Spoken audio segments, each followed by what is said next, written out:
That conference state. Oh, Sorry for that. Sorry.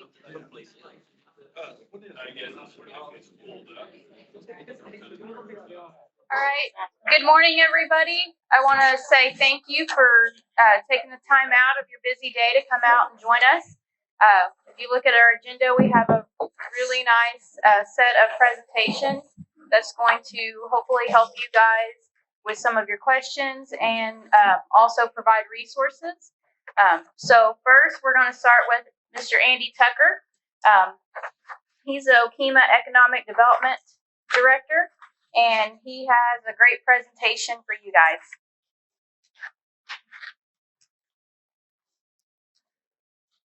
So we're going to start with applause.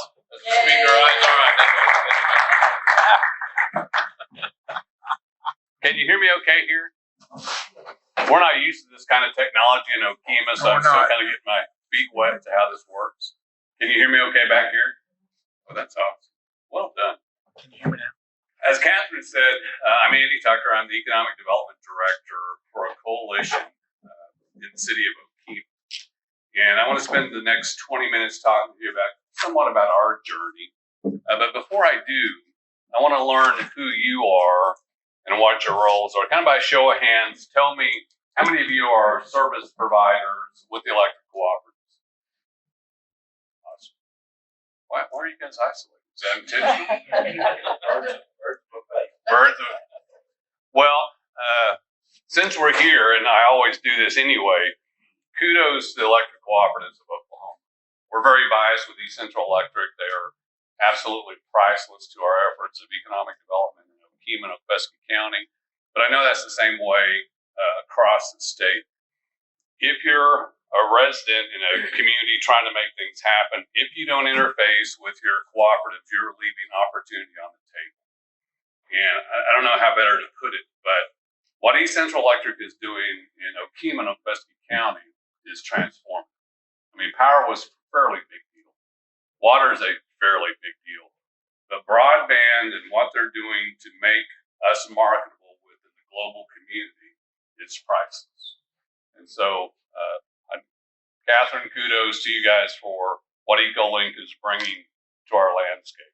It's a big deal. Community representatives, communities under 5,000. Okay. Communities above 5,000. Okay. We won't discriminate against you large communities. First of all, thank you for being here, for being committed to your community, to have an interest, to take the time to participate, to learn. It is truly committed citizens that make a difference. It is what has made a difference in Okemah and will continue to make a difference. And I believe, as we all know, it's the backbone of it. But it's one of those things that's easily missed. So your participation here is your community's first big step moving forward. I hope all of you are looking around the table thinking, you know, I wish so-and-so was here at this meeting to participate, to learn from these presenters about opportunities we currently don't know about. That is what the opportunity value for you here is today. That is where Okemah was 7 or 8 years ago. We were a standard community, 3,200 people, trying to figure out where we were going to go with really no plan, and had a local group of citizens, some of the current leadership at that time, kind of came together and said, you know, we need a perspective. So they ponied up a little bit of money, hired a consultant. The consultant came in, did kind of a deep dive into the community, and determined that there were some opportunities. There were some weaknesses, but there were also some opportunities, and talked about it, and described what that could be, and talked about potential businesses that would fit our marketplace, and it kind of illuminated the belief that we could do something different. 3 years later, the same core group of people, Bert was part of this group, came together and created a position, a collaborative position, an economic development position that I now sit in. And it is a collaboration of 3 organizations: our city, our Industrial Authority, and our Chamber of Commerce. And they talked about who could put money on the table, who could pay for this, who would offer leadership and oversight. And they tried something they had never done before. They kind of played outside of their realm, and consequently, opportunities have been coming to us. I mean, the doors have opened up, and more importantly, we've started, the sense of belief has been heightened because of this activity. 3.5 years ago, I came into place here as the economic developer for the Economic Development Coalition, made up of 4 members, 3 of the funding organizations, and 1 at-large member. And we ask a lot of our members. Our city manager, Christy Leslie, here in front of me, is a new member to that board. I think I'm very excited about what Christy brings to the table, because not only is she a local business person, but she most importantly has a passion for our community. And I will tell you that as you look around your community, if you want to make change, and I'll focus kind of this side of the room because it's mostly community representatives, find those people that are passionate, that can help you, that will kind of yoke to the plow with you to make change. And that change may be, putting flowers on the corner. It may be having a meeting. How many of you love going to meetings? You just love getting that announcement tomorrow at 2:30, I need to see. If you love meetings, there's something probably wrong with you. But it is cornerstone to our success. And I can tell you with my coalition, we meet each month for at least 2 hours. None of them have the time to devote to this, but all of them have taken the time to devote to it. And that's just with our Economic Development Coalition. And we talk about what's going on, what has been going on historically, where we are, what we've done, and then what we're going to do. We're very aggressive with calendars and being responsive to what our needs are, and we adapt. When we started 3.5 years ago, we had a pretty good plan. Half of that plan has been thrown to the wind. There's been another half created unintentionally. And I will tell you, as you attend meetings like this, that the unintentional consequences of it are the magic formula. You may hear from the Aeronautics Commission something you never thought about, and it may lead you down a path you've never known about. But it may be the opportunity that your community needs. With Mr. Lindley here from the Technology Center, how many of you work closely with your tech centers? They are Oklahoma's priceless asset. And I don't want to just spend too much time because Lindley will get the big head and he's hard enough to live with. Trust me. But they, whether it be workforce, OJT, training your existing students, your adults, the list goes on. If your community doesn't know about your technology centers or hasn't interfaced with them regularly, please share that with them. And I noticed the young lady back here picking up the brochure from Okema. If you'll go to the back of that, you'll realize that it was in part created through our technology center. What Okema does so effectively is we partner. We partner well with others. And I can tell you all of our successes that we've seen, a lot of them are minimal. They're growing to bigger opportunities. But our success has been in our partnership. That we are, a friend of mine joked to me years ago, he said, ignorance and enthusiasm is a dangerous combination. And we're very guilty of that. We're ignorant to our opportunities, but we're enthusiastic about the future of our community. And that brochure was an early effort of ours to try to do something. I don't know how many of you have heard in your community, there's not a thing to do. Nothing going on. Nothing for the kids, nothing for the adults. I want this, I want that. This was a collaborative effort to try to go, what is there to do? And I can tell you, when we started this, I could think of about 4 things to do in the community I've lived in for 30 years. And as you can see today, and it's some of a bit humorous and a bit business intended, but it was designed to focus on our tourists and our visitors, but it was really designed to affect our locals, to make them believe. And I was in a retail shop one day when we just put these out, there was a lady coming in buying something, and she saw the brochure sitting up there in the holder, and she was checking out. And she goes, 70 things to do with leukemia. There aren't 70 things to do with leukemia. That's exactly what we want to have happen. We want to change her attitude about the community she lives in. And I tell it to you because we had to look early on at incremental successes to make us see ourselves different, to make us change ourselves. That brochure, as simple as it is, and we're almost kind of blind to it because we've seen it enough now, but it's one of those things that it becomes one of those incremental change tools that get you to some of these bigger things. I want to step back and tell you a little bit about some of the things we're doing. Okemah is a community that's very benefited by the fact that I-40 comes by the edge of town. We have 16 to 17,000 people a day travel by us. It is our life. We're having to learn how do we stick our beak into that stream and pull opportunity from it. How many of you have been to Okemah? How many of you have driven by Okemah? Yeah, see, I'm not doing my job, obviously. If you're driving by and not stopping, we're not doing something right to give you a reason to be there. And that has been one of our short-term and long-term goals is how do we affect people coming down that interstate and give them a reason to come there. We know in doing that we'll affect change for our public because we'll create flow and business flow and commerce flow that will create that opportunity. We could look at industrial development. We could look at a lot of things, and we are looking at those. But those are kind of long-term, big picture things. The success for us is going to be our local growth and creating a livability factor within our community that makes you want to come. Not just drive by there and get the cheapest fuel in Oklahoma, by the way.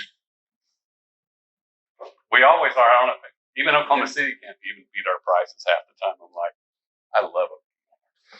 But as we look at I-40, one of our early goals was how do we go about enhancing that economic corridor at I-40? It's where the people stop in. It's where those of you that haven't come into the town have spent some time is buying fuel, buying food, buying those things. And when we started, we didn't know what we didn't know. And it didn't take us long. And against tempered with ignorance and enthusiasm, we didn't know not to ask people for help. And it went from all levels of the government. It went from all levels locally. But we had a hotel developer, which is one of our real needs, contact us and say, I'm very interested in your community. Now, I've knocked on several hotel people's doors prior to this, and they were all like, man, we really don't see a big need for that community. This guy got it. He gets it. And he has led us down a path we would have never gone towards. Good morning, Madeline. If it hadn't been for this opportunity. And we continue to work on it, but I share that to say, as you're trying to grow a community, you get the community behind you and engaged to it, or at least a core group of transformational people, and then start looking for people that can support you. In our case, in this case, it was the developer himself that led us to opportunities. How many of you know what a tax increment finance district is? Okay. So you guys are playing at a very high level if you even know what that is. When someone, and I'll tell you, for me, is we had kind of, in working with this developer and trying to make some things happen, we realized we had reached the limits of our ability. We didn't know what tools were available to us. So ignorantly enough, I sent an email to the Director of Commerce, the Director of the Oklahoma Development and Finance Authority, the Director for a utility company, and just said, here's what we're trying to do. And we don't know how to do it. And they came back and said, have you heard of a tax increment or a TIF district? And I said, I can't even spell TIF. And that led us to the next step, and to the next step. And we are still in this process a year later.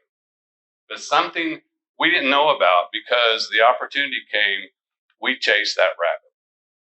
And that rabbit's going to perform for us, and it's going to create a lot more opportunity for us. It's those building blocks.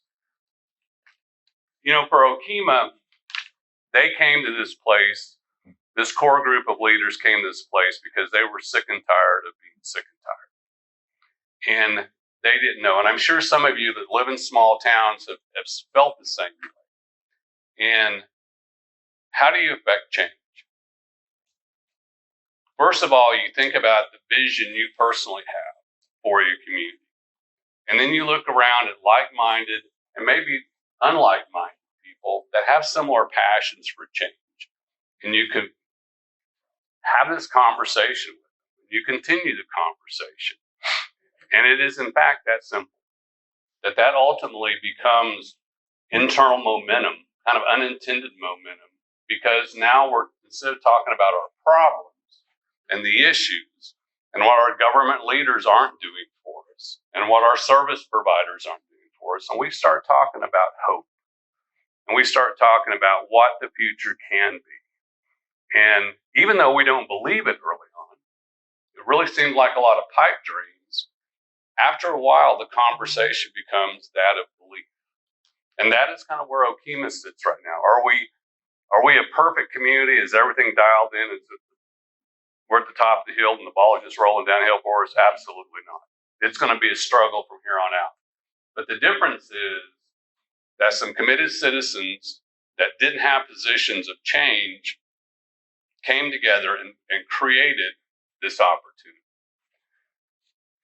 One of the things that, and I'm glad to see Madeline here from the Oklahoma Corporation Commission. Who would think the Oklahoma Corporation Commission could help? It's kind of like having IRS come to your house.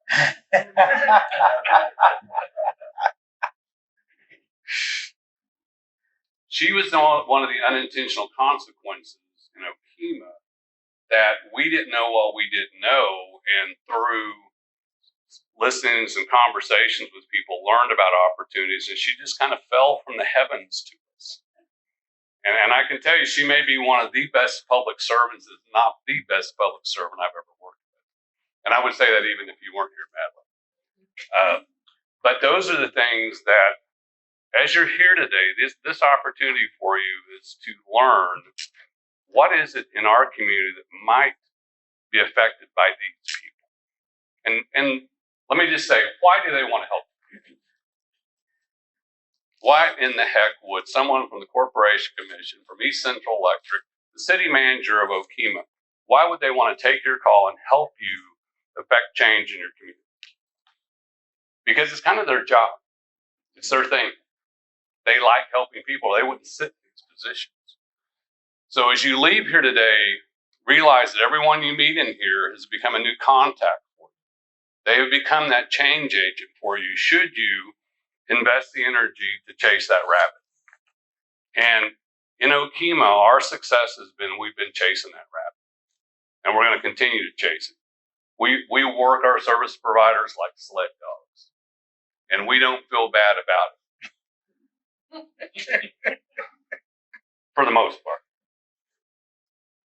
But I do want to make a comment that I see and hear often within my circle about service providers interfacing with the public and with communities, is that oftentimes we'll call them and ask for help.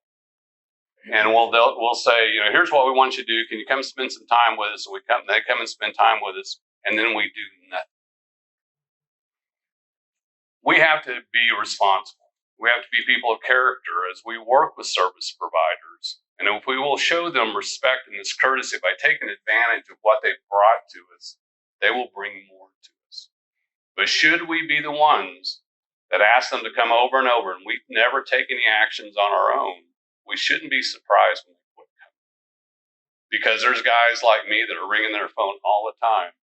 And I respect what they bring to us, and we put them to work. And they want that. And so as you're working within your communities, if you really want to affect change, make sure that if you have a chamber or your city or those, as people come to provide assistance to you, create friendships with them, but create professional relationships with them where you respect their time. That you're just not barking in the wind, hoping someone's going to fix your problem. That you're looking for someone to help you fix your problem. I want to show you, well, I'll quickly tell you about one project.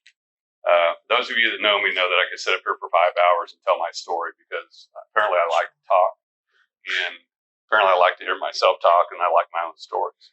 So I won't bore you with all that stuff, hopefully. But when we started, I was at a presentation like this and heard a lady, Erin Samwell from the Oklahoma DEQ. Again, another group you don't want showing up at your house. Department of Environmental Quality, is that a good thing? But she made some comments that were interesting to me at the moment in time. And I followed up afterwards about completely different subject areas than she ultimately came to us. But long story short, she brought together some partners and helped us recognize that we had an issue in Okemah of underground fuel storage tanks and small gas stations.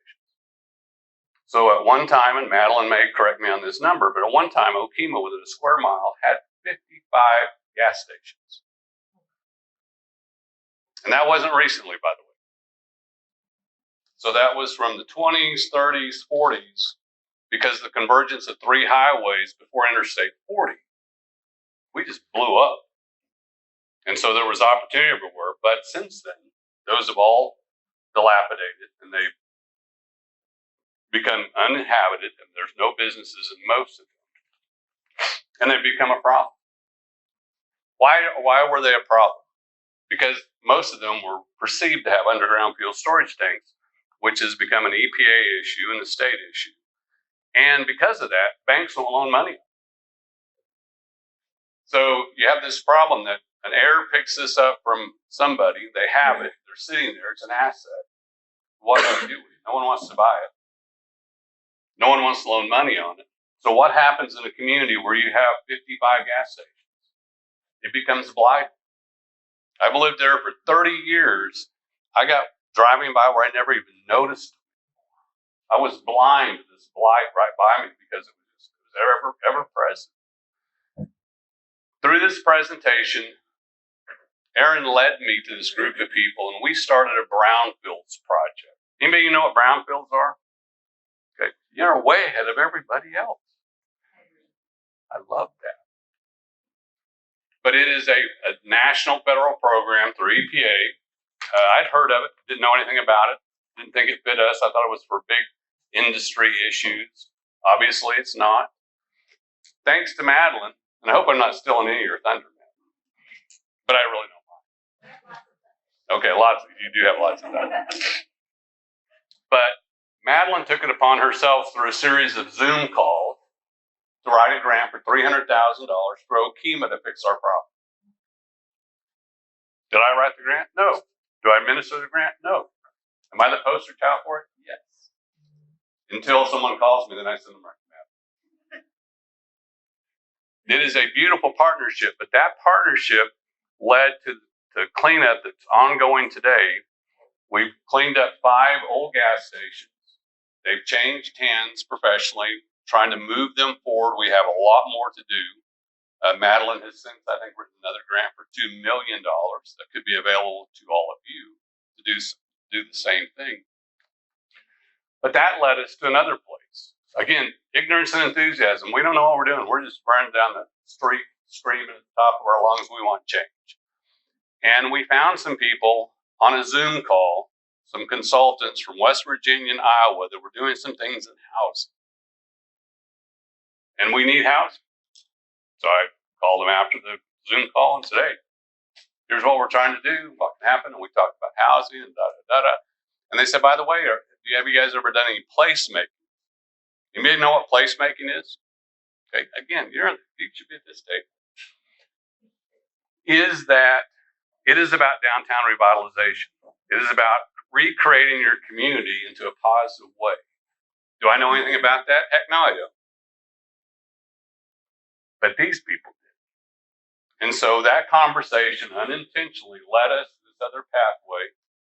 Could you bring that website up for me for a second? And so today, you can go on the website, it's www.placemakingokemah.com. And you can see Okemah's roadmap for where we're trying to go. It is a template of change for us. It looks a little different than this.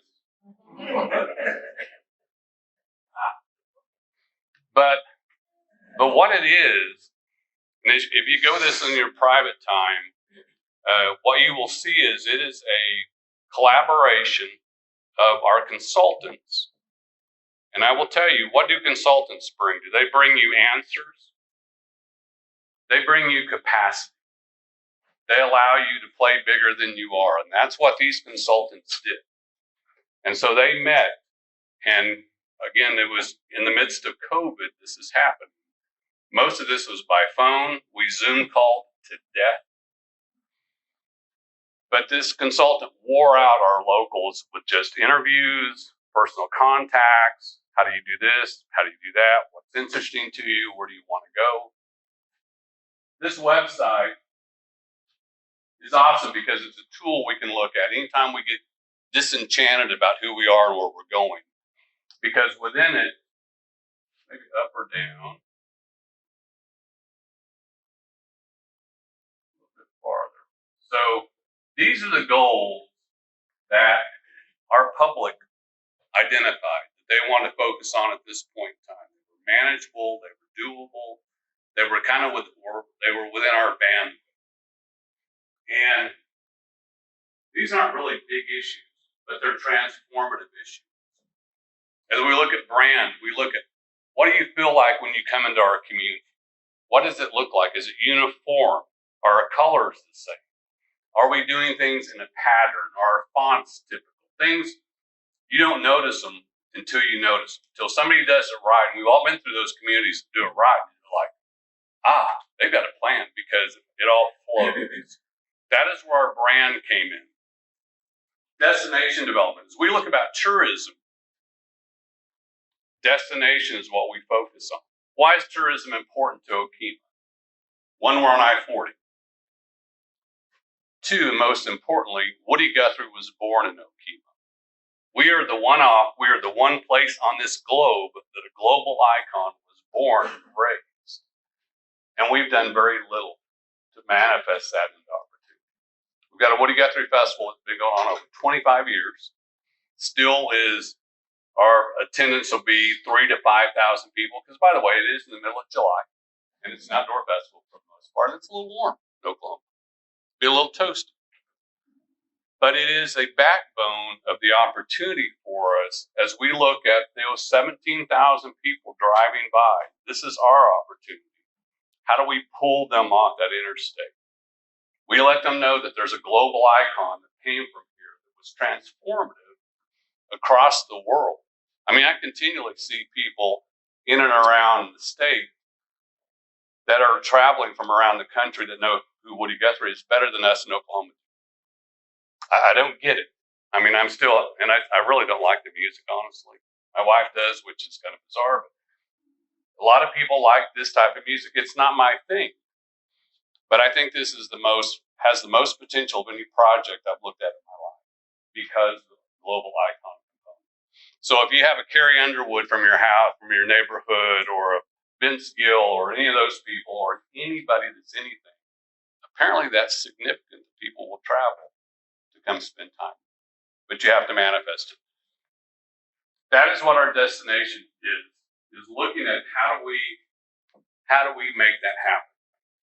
And I will tell you a sidebar to this. Again, you plant a seed and things come up, and most times you know what's coming, but a lot of times you don't because it changes because of the circumstance, the soil it's in. That's what this is going to be.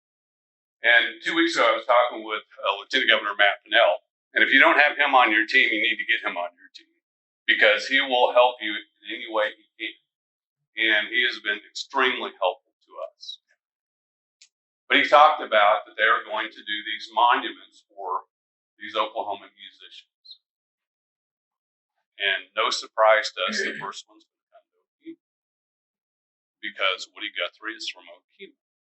And he sat there and told me of this vision of what it was going to be and how it was going to work. This thing, that even raised some money for you. But it's going to happen. I could see it in his eyes. I could hear it in his voice. It's coming. And would he do that if Okemah wasn't trying to make change and that we weren't good partners with him? Maybe. Would it be as easy to make us the number one spot? Probably not. We don't hold a gun to his head, but we do everything short of that. But that is the thing in the destination is we look at creating a what do you got through music trail. We look at doing a park, expanding a park, supporting. Go ahead and click on the destination. So as you look into this, you'll see the layers of this site are really kind of our strategic plan or our roadmap. And so under each of these is even more that goes into that opportunity. And then there's strategies layered into it. I wish I could tell you I did this. I'm glad I tell you I did not. Because our consultants, because the capacity they offered us, created something that was so far out of our bandwidth that it is something we're now playing above our own abilities. And we're okay with that. But as you look at what makes us interesting, I tapped on music because it's so obvious. But what else makes us unique in Okemah? Our nation. We are part, like many of you, of Muskogee Nation. Truly one of our best partners in Okemah and Okfuskee County for our future and our current success. We recognize on how to move that forward, and it is taking advantage of something we all take for granted that are rural residents, the wide open spaces, the beauty of the quality of life that we enjoy each day. And I know some people that have been in the Airbnb business that are doing some things that have lake properties that are now drawing people in because of just that. As you live in rural Oklahoma, you wonder why people have all these, lake homes and stuff. Why the heck would they do that? Because they don't enjoy what we enjoy each day. And we take it for granted. This effort has led us to really understand we don't want to take that for granted. We want to manifest that into opportunity. And we are going to do that. But I can't lead that charge. Christy can't lead that charge. Bert can't lead that charge. It's going to take a collaboration. This document becomes that tool we reference back to. What is it we should be doing? What can we do next? This was funded, so and an important point, the grant writers that work for us are Atlas Community Studios based out of Iowa. And they wrote a grant to USDA Rural Development for $50,000 or something. I don't even know the details. The city of Okemah partnered with it for a percentage, and KSU TAB, which is the Technical Assistance to Brownfields program based at Kansas State University, added money to it. Why would Kansas State University Brownfield send money to Okemah? Because we have a Brownfield project. So I share that with you to tell you as you plan forward, and we all want to have a strategic plan to know what we're going to do next, what's going to happen next.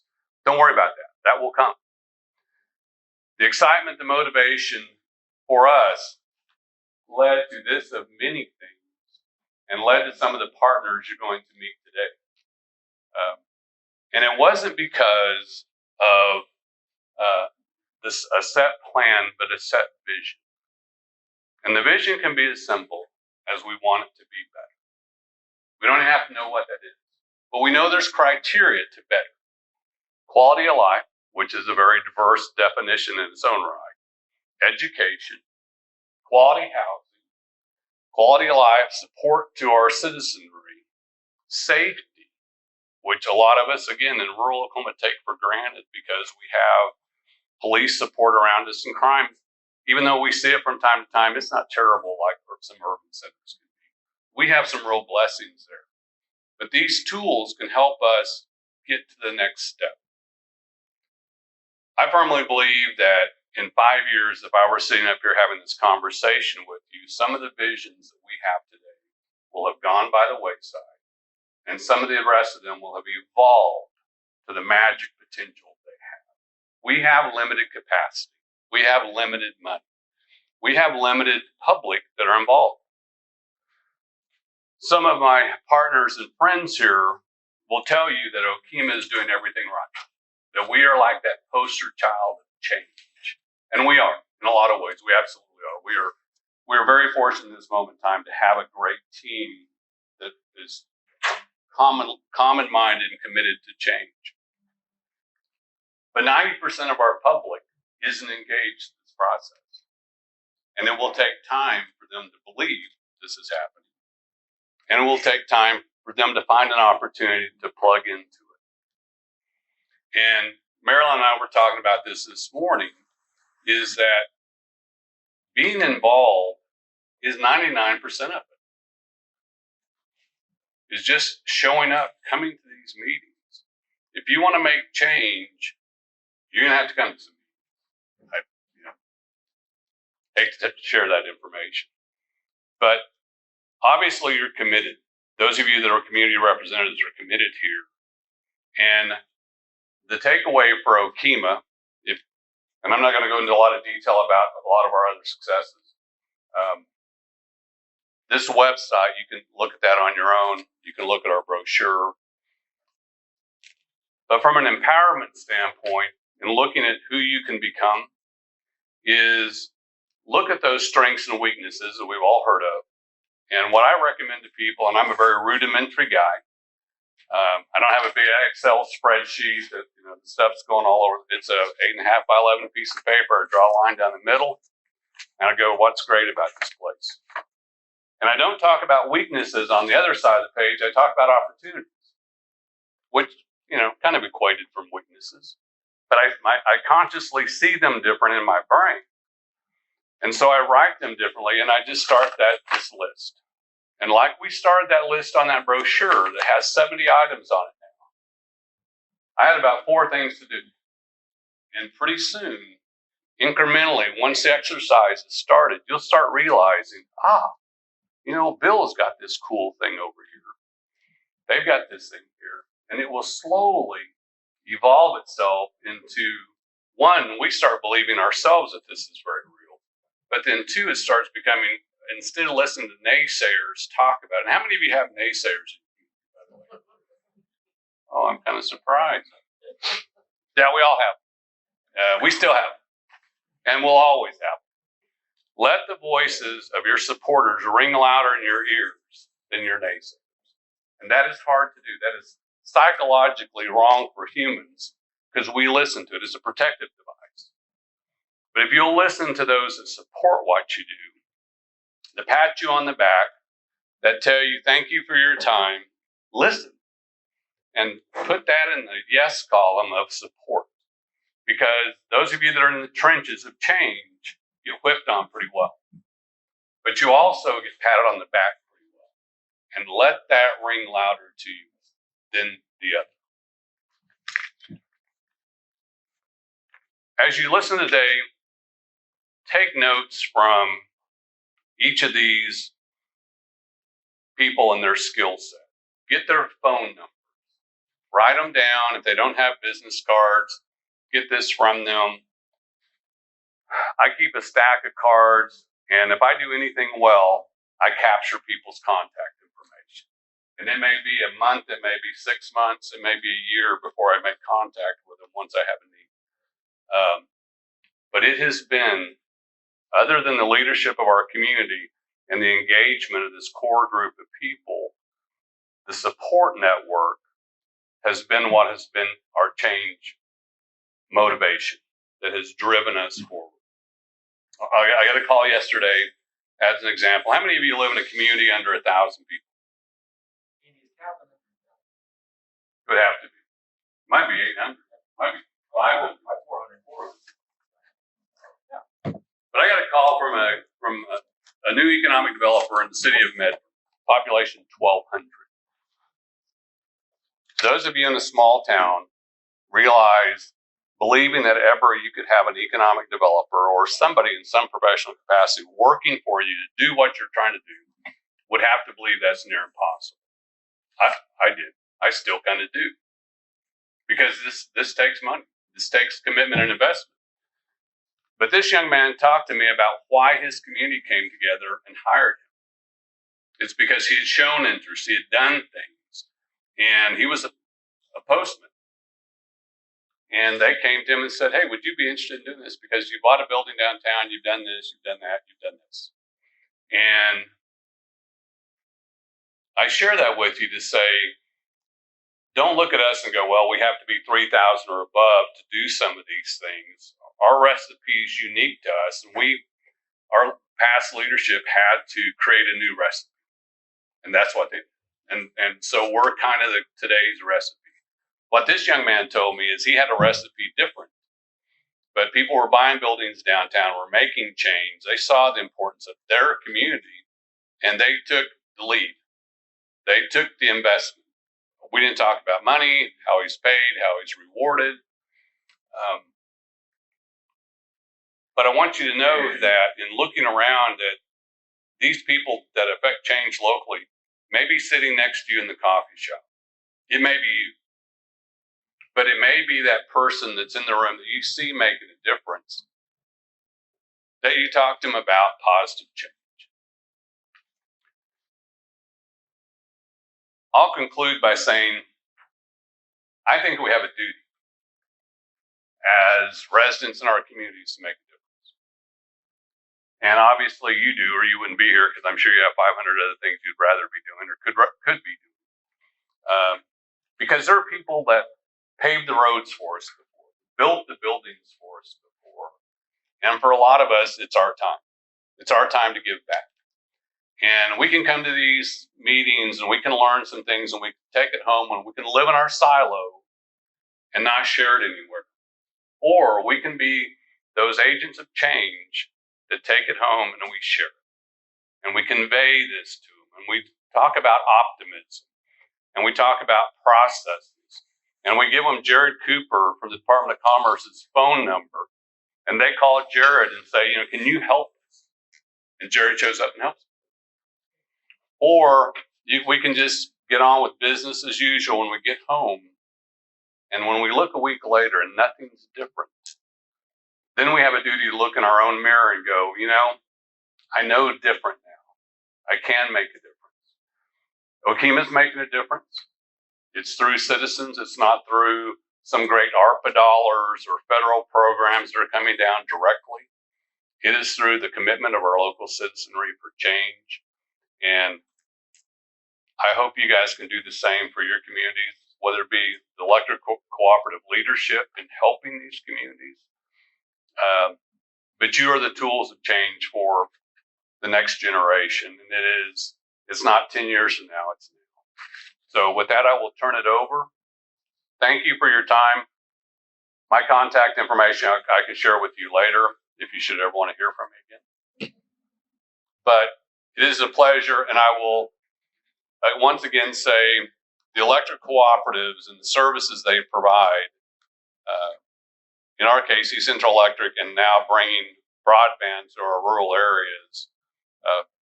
But the element of electricity, we can never, those in this generation can't visualize what it must have been like. And I thank them. I thank all of you that work in the industry. It's the backbone of success of Oklahoma and allows us to enjoy this quality lifestyle. So as Catherine, there you are right there. Catherine, I'll turn it back over to you.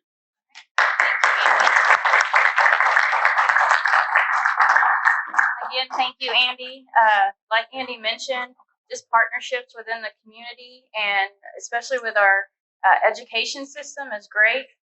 One thing about the co-op, we have principles that we go off of, and one is concern for community. If you see that about over 4 years ago, we did a rebranding and got a brand new logo. That was with the help of our OSU IT students and Green Country students. And we couldn't have done it without them. And our members, cooperating with our members, getting their ideas. They wanted us to bring broadband out to rural Oklahoma. And this is what we're doing. And also partnering with our communities to get it done. Another one of our principles is cooperation among cooperatives. We work with our sister co-ops all across the state and nation. And I want to ask you guys to please help me welcome our sister co-ops. Lake Region, we have representatives from Lake Region, from Cookson Hills, and from Canadian Valley. So please give them a round of applause. Again, we couldn't do it without the help of all y'all and our members. So right now I'd like to ask Lila to come up. She's going to introduce our next speaker.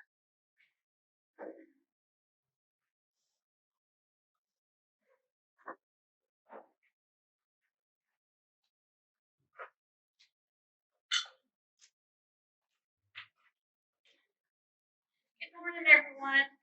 Those of you who may not know me, I'm Lila Sparks, and I appreciate all of y'all coming today. I know it's hard to break away from our daily responsibilities and take time to come to a meeting. We did have a large groundbreaking, thankfully, that's going on in Milwaukee, so there might be some interruption in between. We've got a lot of people that are attending that this morning that will be coming in. So, as I look around the room this morning, I see Eufaula and Grayson and Clearview and Jinx and Muskogee and Oak Mulkey and Henrietta and Beggs. And be sure before you leave today that you get everybody's name and phone number. And as we move forward, there'll be more emails. And we're going to try to start coming together once a quarter, especially now since we have our new auditorium. So please be sure and network today. And we've got so many speakers that have taken time out to come today, and the goal of the electric cooperative is to be a resource for all of our members. And so I hope that we're providing that for you today. So now I'd like to welcome Jared Cooper. He's our Northeast Regional Specialist from the Oklahoma Department of Commerce.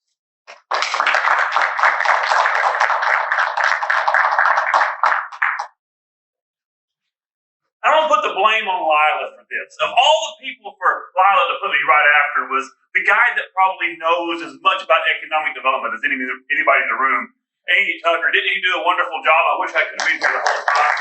Andy was amazing. And some of the things that I have seen, because I'm just a small town boy from Oklahoma County. I live in the town of Payton. I don't know if we have 300 people that live in the city limits of Payton.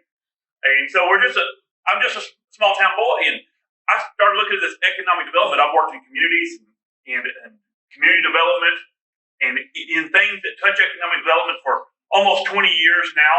Makes me seem older than what I really am. Please don't ask my age. But as I look at that, I begin to watch places like Okemah as a model for how economic development is done. And when I watch what Andy has done, and when I heard what he says, the things that he did in Okemah and he's still doing in Okemah is to be in constant communication with the partners and the key people that he knows are valuable. And it's a challenge.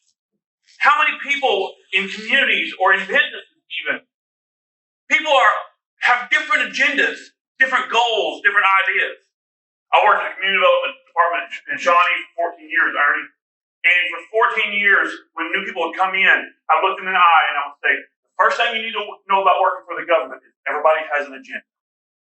And we laugh about that, but really some people's agenda is just to come in, make a paycheck, and go home, and stay out of all the drama.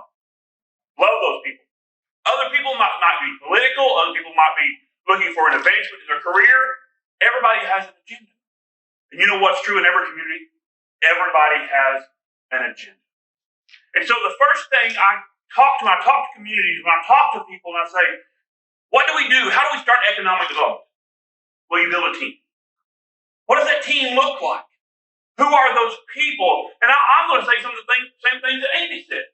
Why? Because they are so important, especially in small communities.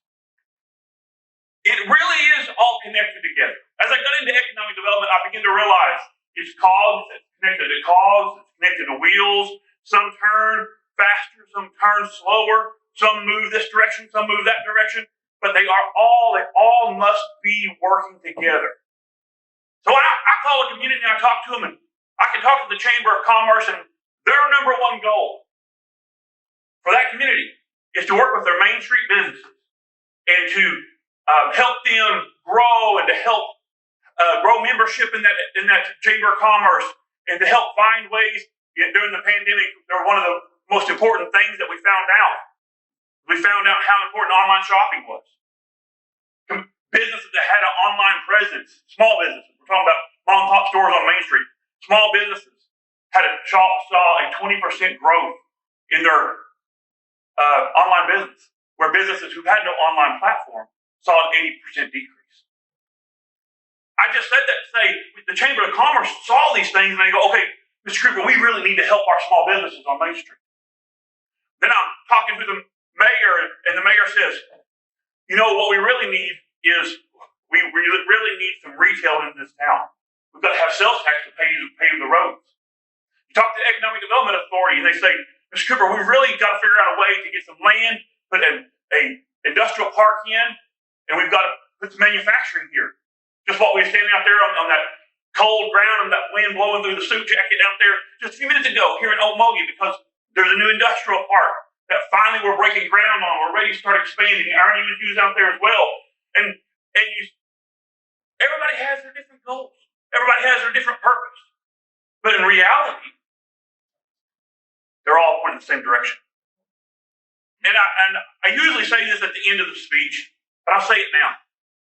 For a long time, and Andy, you're going to hear a repetition of what Director Kissling says a lot of times, because when I heard him say this, I actually think he got this from the former chief of the Cherokee Nation.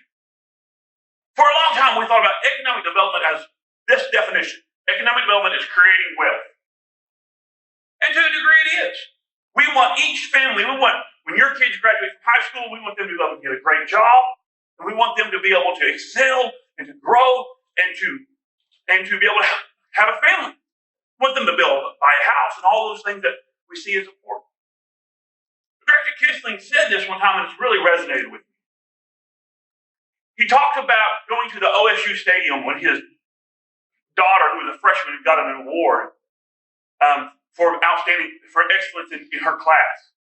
He said this entire row was all his family, his wife's family, because all of their family was able to live within just a few hours of that location where they were able to drive in.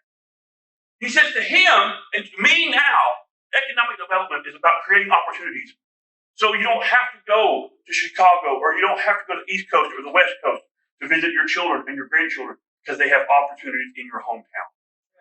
That's what's important. Your school near you graduates students every year. Where do they go to work? Where do they participate at? Where are they going to be able to make a living? Those things are important. And to do that, we've got to get everybody on the same team. And to go a little bit farther than that, and this is sometimes where people hesitate a moment, is this is what the Central Electric is trying to do right now. Not just a community team, but a regional team. And I had a conversation with Lila a while back, and she said, I want you to come talk about that. Why? Because I call this the Friday night light syndrome. I always pick on Grove and Jay up there.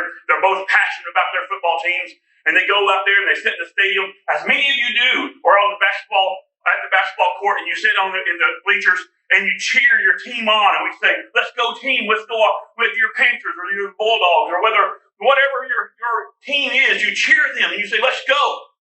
Go down with the other side. And that's fine on Friday night. But on Monday morning, we come back in and we're all working on for the same thing. So when Eufaula succeeds, Andy claps. And when Clearview has something great happen, we're working together. One of the most incredible things I ever discovered when I got into economic development is that there really are no secrets. Yes, it's a secretive thing by some means. There's project names and there's things that's kept quiet. We can't talk about this business. And there's some secrecy to it. But if I pick up the phone and I say, Mike, how do you do this? How do we get to this point? He says, if I don't know the answer, I know somebody that does. And we call the other person. We begin to build a network. So my first point, and I'm going to speak very quickly today. My first point is don't try to push a stone up the hill by yourself. Build you a team. Build you those people that commit in your community and say, I want to make this a success. The same thing Andy said. And then go beyond that community. Go to the Andy Tuckers. Go to the Ernie Moores. Go to the people outside of your community and say, hey, we're trying to have success here. And I'll cheer your success if you'll cheer my success. How do we get this done as a region, as a group? Whatever happens to you is good for us. One of our favorite sayings in economic development is, a rising tide floats all boats. As the water begins to lift, as I said, I live in the town of Payton. My wife's uncle. We're just a little town. The only place to eat is the gas station. Any of y'all have a town like that? I go in there to get me some chicken strips. That's what we have to eat. My wife's uncle sitting at the table. This is how the conversation happens in rural Oklahoma. Really, it is. He says, Jared, you work for the Department of Commerce. How do we get Payton to succeed? You know what my answer was? In my hometown, to my family, help Okima succeed. Because if they land a manufacturing facility with 50 or 60 or 100 new jobs in Okima, some of those people are going to live in Payton. Some of those people are going to go to our Dollar General we have in Payton. I mean, that's the big store. And they're going to pay sales tax. And we're going to be able to improve our park. And we're not competing against each other. Friday nights, let's compete. On Monday morning, let's succeed. I was talking about this to one of my coworkers, talking to Steve, and I told him what I was going to talk about, and he said, tell him this, team means together, everyone achieves more. I love it. I love it. First thing I want you to know is we got to have a team. Second thing I want you to know is we got to have trust. I can go to your small town business and I can say, I'm Jared Cooper. I'm with the Oklahoma Department of Commerce and I want to help you. And they say, thank you. That's very nice of you. And then I leave and I don't come back for 2 more years. And they never think about me anymore because I have 21 counties in northeast Oklahoma. I can't be there every day. But when Andy walks down to his Main Street organizations that he lived in the same town and he eats at the same restaurants and his family members go to the same schools and he tells them and he meets them at regular events, he tells them, I'm here for you. And when they call Andy and he is there for them and he does his best, whether he's successful in solving the problem or whether he's not, if he does his best, it builds trust. And the next time that business has an issue and Andy says, hey, in this particular situation, let's call Jared Cooper in. Not only do they trust him, they trust me by association. It takes you, local people, the ones who work and live in the community, to build the trust in the community by having those conversations. We can't sit there in a room in the back of City Hall and say, I wish somebody would do something. We've got to go out there to where they are, talk to them, meet them, and then when we find out what the issue is, look at all the partners. We have trouble with workforce. We can't find the right people. Here's your career tip. We want to sell our building on Main Street, but we've been having trouble with, we got gas tanks in the ground and we don't know how to solve that. We have an issue with the Corporation Commission. Here's Madeline sitting right here. Our committee's been trying to get an infrastructure project done for years, and we need to get some contact with the EDA. There's Ernie sitting right here. These people want to help you.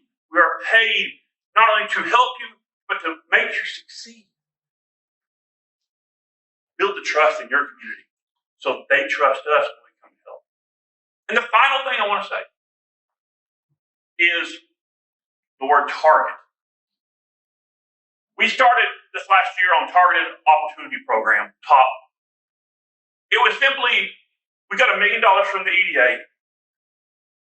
We spread that out into different communities across the state of Oklahoma. Okima was one of the communities that received that information, or received those funds, and they were specifically identified to help site consultants come into places with industrial parks that needed help, needed that last piece, and to help solve that. So that is one of the results we received. We received that result of, okay, here's the you're missing this much gas and you're missing this much water. But what we also saw in that is how the site consultants would come in, and not every community is ready for a Caterpillar or a Google or somebody like that to move in their community. But the lesson is the same, is that you've got to be shooting for something. You've got to be shooting for something. Sometimes, let's just be honest, most of the time, Meetings like this can become humdrum or just habits, or we just come to the meeting because they asked us to. And after the second or third or fourth meeting, we're like, I've got other things to be doing. In meetings like this, and in meetings around the table in the back of your bank, in the meetings around the table in the Mexican restaurant, Andy, is where the targets are set. It's where the targets are set. I've seen a lot of communities who their economic development or the community growth program is shotgun. Today we shoot this direction, tomorrow we shoot that direction, and the next day we don't know if we even loaded the gun or not. But what are you trying to accomplish? You get your team together, you get your key partners together, you sit down at a table and you plan, and you say, I know we can't do this year, but what about next year? And then 5 years from there, if we do that, how do we do that? Those plans will change. You'll miss the target more times than you hit it. That's how life works. But I can promise you this, if you never aim at the target, you never hit the target. And if we're content just to aim at this for 1 week and then try to figure out what we're doing again next time somebody complains about something, and we don't make a deliberate, intentional effort, the target's never reached. Standing out there, I sat in the chair at the moment, as I said, in that cold air, listening to them talk about the industrial park down the road. They said it had been 25 years since they first started the vision. 25 years. 25 years from now, I don't know where I'll be. But I know if I don't start my target, my goal, I won't make it. And you might say, I don't know where my community will be in 25 years. But can you set a target for next year? And then a year after that? And can you bring in key partners and another generation behind you that can carry that vision on to the 5-year and to the 10-year and then teach the next generation? And then 25 years, the vision's fully carried out. Because we got to keep moving forward. There's been too many communities in Oklahoma that have died. Their main streets have died. Their schools have finally shut the doors and closed down because somebody lost the vision. So let's put the team together. Let's build the trust, and let's shoot for the stars. Thank you for your time today.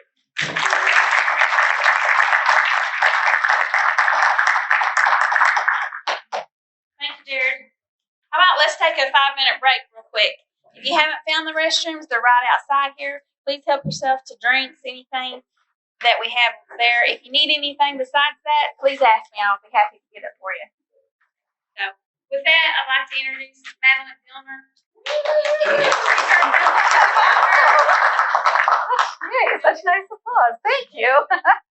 So, hi, my name is Madeline, and I always love going after Andy because he just energizes me. And Jared, you also bring the energy always, and I appreciate you as well.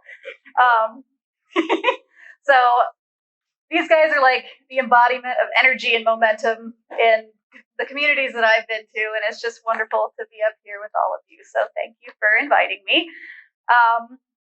So Andy said that if you're from somewhere that has a famous person, you should take advantage of that. And I wanted to let you all know that I'm from Wynnewood. Okay, I was like, if there's any giggles, then I don't know if anybody enjoyed the saga of Tiger King in 2020, but that is the town that I'm from.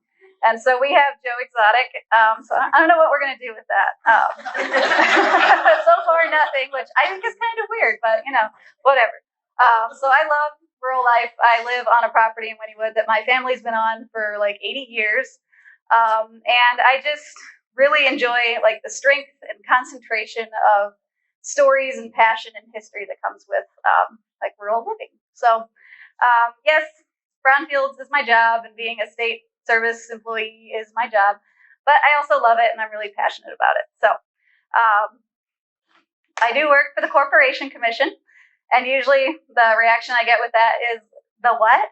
Or, oh, because we talk to anybody who has oil wells or, if you're a gas station owner, we're not always the person you want showing up on your doorstep. But hopefully, oh, I'm losing earrings. Hopefully I'm gonna turn those and those into because I have some resources for you guys. And by resources, I mean grant money. So yay. Let's see here. And I'm not going to tell you just about my grant money, but a bunch of other programs in the area that can help you guys. So with that, I know Andy asked everyone, do you know what a brownfield property is? And I was kind of expecting, everyone to be like, oh yeah, of course we know that. Like, she doesn't really need to be here. We know it all. But yay, I get to do the definition slide without people going, ugh. So a brownfield is a real property that basically is either contaminated for real and nobody wants to buy it, or it's perceived to be contaminated. So it's that kind of blighted property. It's hanging out in your town. It's been there for ages. It's become kind of invisible to the people who live there. And it just kind of, nothing happens with it. The brownfield program was kind of created out of, well, it wasn't kind of created, it was created out of the Superfund program, which, I don't know if you've heard of the big contaminated sites. I know we like to think that a lot of them are out on the East Coast, but if you've been to Pitcher, Oklahoma, that's a Superfund site. Brownfields is like the little sister of Superfund, and it's an economic development like catalyst program, basically. So there's a lot of EPA grant money to catalyze and incentivize assessment and remediation at these properties. So that is what I get to do. Basically, I have an environmental job that kind of wears a little economic development cape, and I like it. It's fun.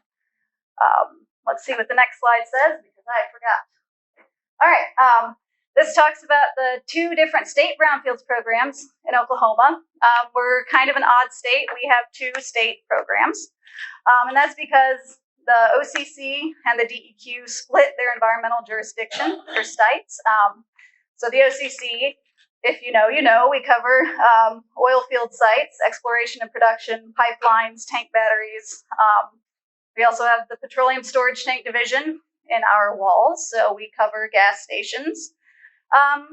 We also have pipeline safety, so basically anything from upstream and midstream oil and gas sites and gas stations, even though I'm probably going to talk about gas stations a lot today.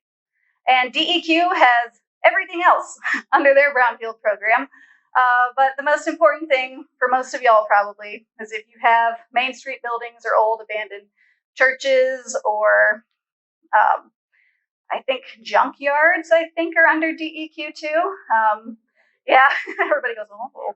Everybody's got that one property where somebody's like kind of hoarded, washing machines for about 30 years. Yeah. But we do also work together on a lot of sites. So I know DEQ is not here today, but I wanted to make sure to tell you about their brownfield program as well. Next slide. A little bit about our program. We're here to help Oklahomans reinvest in Oklahoma. And if you've been up to Tulsa and you've been to the ballpark, this building is right across, or that building was right across from the ballpark. It had 2 old 1920 rail cars that had crude oil squirreled away in its parking lot. So we took care of those with our brownfield program, and now it's just a regular looking parking lot next to a restaurant and brew pub and I think an architecture firm. So that's the goal of brownfields, to turn kind of old, ignored, slightly risky sites for developers into shining stars for your city. I think I went through that already. So let's skip to the next one. Oh, there it is. Okay. So in a nutshell, the OCC, we do technical assistance. So that means that you call me with a question, I'll answer the phone, do my best to answer it, or I'll get you to somebody who will. We can also direct you to a bunch of other resources that you might need. I mean, I've been in this for about 10 years now. I've been to 3 or 4 nice, fun national conferences. So I also like to hoard business cards of people who can help all the cities of Oklahoma. So let's see, can you go back one more? So assessments, remediation, those are the site work that we can do on these kind of contaminated or thought to be contaminated properties. which means that with our grant money, we hire contractors who are environmental consultants, and they go out and they take their drill rigs and they sample soil and groundwater, often at gas stations. So far, every time out of all the times, we have been approved to remove underground storage tanks as part of our assessments because they are gigantic and the sites are small and you need to get them out in order to sample underneath them. So it makes sense. That is probably where the contamination is most likely to be. So we get the tanks out. Remediation takes place either through, it's a little longer of a process in the assessment, but we help you through that process too. And if it's a petroleum storage tank property, the indemnity fund with the state of Oklahoma helps out a lot with that. So don't be scared of gas stations, but always give me a call before you buy one. Because I will let you know what you're about to buy and see if we can help you, and we probably can. Certificates and resources. We are a state kind of federal blended program. You will get a certificate of liability release if you go through our program. That's kind of the nice thing that some people care about that part, because then they file it with their property forever. I think developers especially enjoy that because it says like, hey, they did everything they were supposed to do, everything's good, and then it files with the property forever. So, next slide, please. Yep, so that's a gas station in Oklahoma City. If you ever make it up there and you go to Social Capital, that is that property. It used to look not pretty. So let's see the next slide. And this is it now. So just a little gas station. You can do great things. Next one, please. So this slide, I'm hoping that you guys are going to get these PowerPoints later and that you'll be able to Google and click links and things. It's just a list of our programs that can help you out with various things. Gas stations, obviously, brownfields can help with that part. We work on behalf of buyers. It's pretty much always buyers. Sometimes we can do assessment work for people who have owned it for a long time, but usually it helps a lot to be doing work on behalf of purchasers. Turn around and remember, because we have a lot of things that are helpful.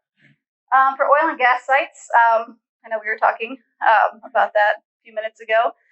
The Oklahoma Energy Resources Board is not through the OCC. It's not a brownfield site, but we can always direct you to them. And we, with our new $2 million grant, can work on properties that are affected by oil and gas activities that are changing hands for new owners. So our new $2 million grant is not just a gas station grant. It's for anything under our jurisdiction. Next slide, please. And a nice list of all of DEQ's programs. As you can see, there's so much out there for towns, cities, and anyone who's interested in making a change in their community. I think the one that we talk about the most with brownfields and DEQ is SCAP, which is their Site Cleanup Assistance Program, which I think is called like the Community, it's a CRP, Community Revitalization Program, and that helps remediate asbestos in downtown buildings. So give a call to them if you have a Main Street building that needs a little bit of help. Next slide, please. There's just a little more on that. I actually texted the department or the DEQ brownfield manager yesterday and was like, I want to talk about this. Please give me more information. So I wanted to make sure to pass that along to all of y'all. Trenton Wilhelm is your contact for that. So next slide, please. I think, Andy, you talked about KSU TAB, Technical Assistance to Brownfields Program. They are also an EPA grantee, but they do not do assessment work like I do and like DEQ does. But they can come to your community and help you develop a plan of what you want to do going forward. They'll host like community design charrettes where you gather everyone in a room and dream of what could be possible for your city, which sounds kind of fluffy, but like it's really cool. It's really fun because it lets people, kind of reminds them to see those properties that have become invisible over time. So it's really a great resource. Definitely recommend getting in contact with them. Next slide, please. So I mentioned a little bit about our $2 million grant. So the $300,000 grant in Okima was the first assessment grant that the OCC got. And it's kind of an interesting grant because usually those types of grants that are offered by EPA are for cities and nonprofits, and that's who gets them. Like Oklahoma City has gotten assessment grants like almost every year for like 10 or 15 years, and that's what they do. That's how they do their brownfields work. Tulsa's gotten a few, but at the OCC we realized we're like, well, we want rural towns to get these grant funds, but I live in a rural town. And I am pretty sure there is no one in that town who has the time or energy to write a grant and then manage it and then hire all the consultants to spend that grant money and do all the reporting. But that's what we're here for. That's what we do. That's what Brownfields at the OCC has done since 2007. So we were like, why not? We're going to get this grant and administer it on behalf of cities. And it hadn't really been done before. So EPA was like, yeah, that sounds good. Go for it. And we did. We got it. So it's been wonderful to work with Okima and Cheyenne, because that grant can actually be used in cities that are similar to Okima, so under 10,000 population and similar economically, demographically, etc. And that grant went so well and has been relatively smooth sailing. That when a new grant was announced through EPA for $2 million, went and applied for that to do the same thing, but statewide. We got that too. So that grant can be used pretty much everywhere in Oklahoma. I think there are probably a few places that don't qualify, but there is a communities with environmental justice issues qualification that EPA has put on this grant. But I have seen the map, and it does cover most of Oklahoma. So for better or for worse, we're all qualified. So give me a call if you're interested in doing any remediation and redevelopment on old oil field sites or old gas stations. I have several flyers back there on that table for you to take at the next break. Oh, yay. Nice. Way to scoot the slide forward. Yeah, so that if you scan that with your phone camera, it should hopefully pull up your email and be programmed to send me an email saying, like, I'm interested in brownfields. So, but if you don't want to do that, or if you don't like QR codes for some reason, I'm pretty sure that is where it goes, but whatever. My email is up there. It's ogbrownfields@occ.ok.gov, or it's madeline.dillner@occ.ok.gov. So I'll move out so you can scan. Yeah. Can you share an accolade about brownfield?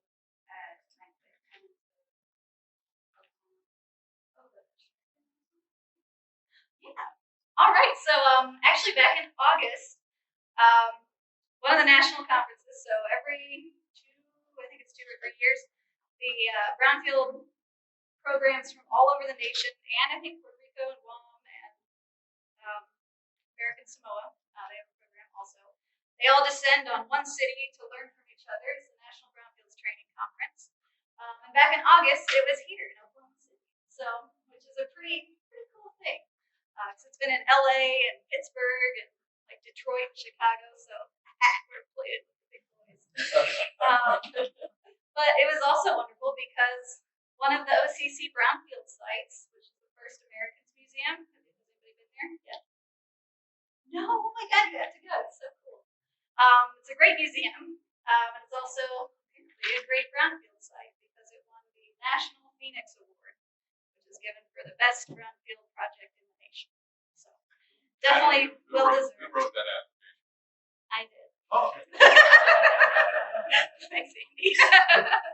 But it was kind of awkward because I didn't do any of the work on it because it was before my time. But that meant I got to do a bunch of research and learn a lot about it.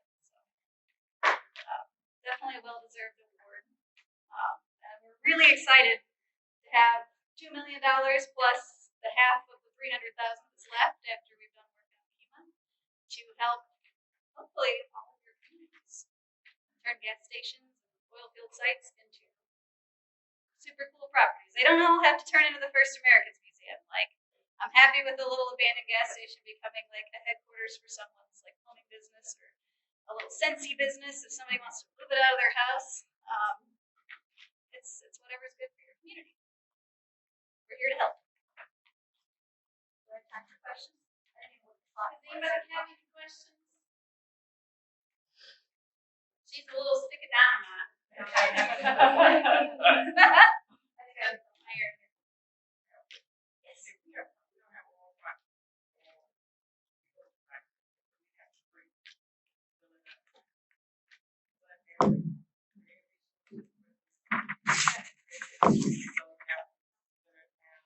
I don't know if everybody can hear.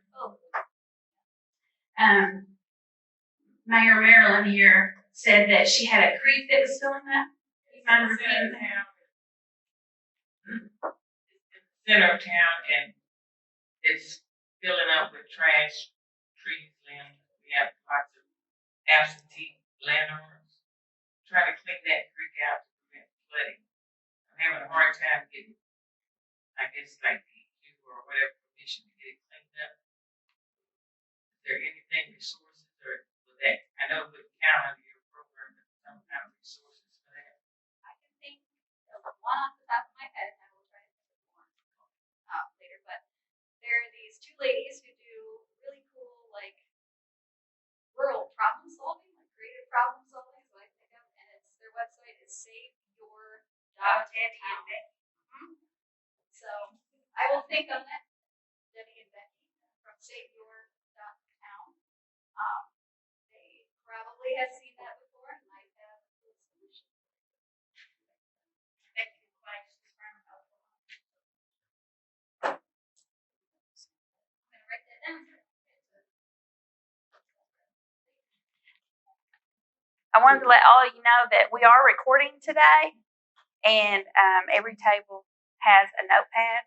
So please feel free to raise your hand, ask your questions if you want to wait, and we can do some questions, maybe have a working lunch when lunch arrives. Feel free. We just want to answer all your questions today or find out so I can check into it and get back with you. But we have the recording, and everybody that's participating today as a speaker, I'll be sending all their information to you as well. So be sure that you signed in. Okay, I'd like to welcome Ernie Moore. He's the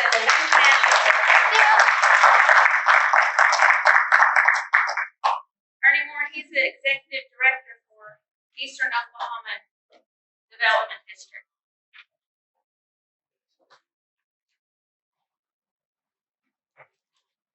It's still morning, so I'll say good morning. And my wife, before I left home this morning, and some of you know her, she told me two things. One of them was, one was take out the garbage, and the other was do not talk as fast as you normally do.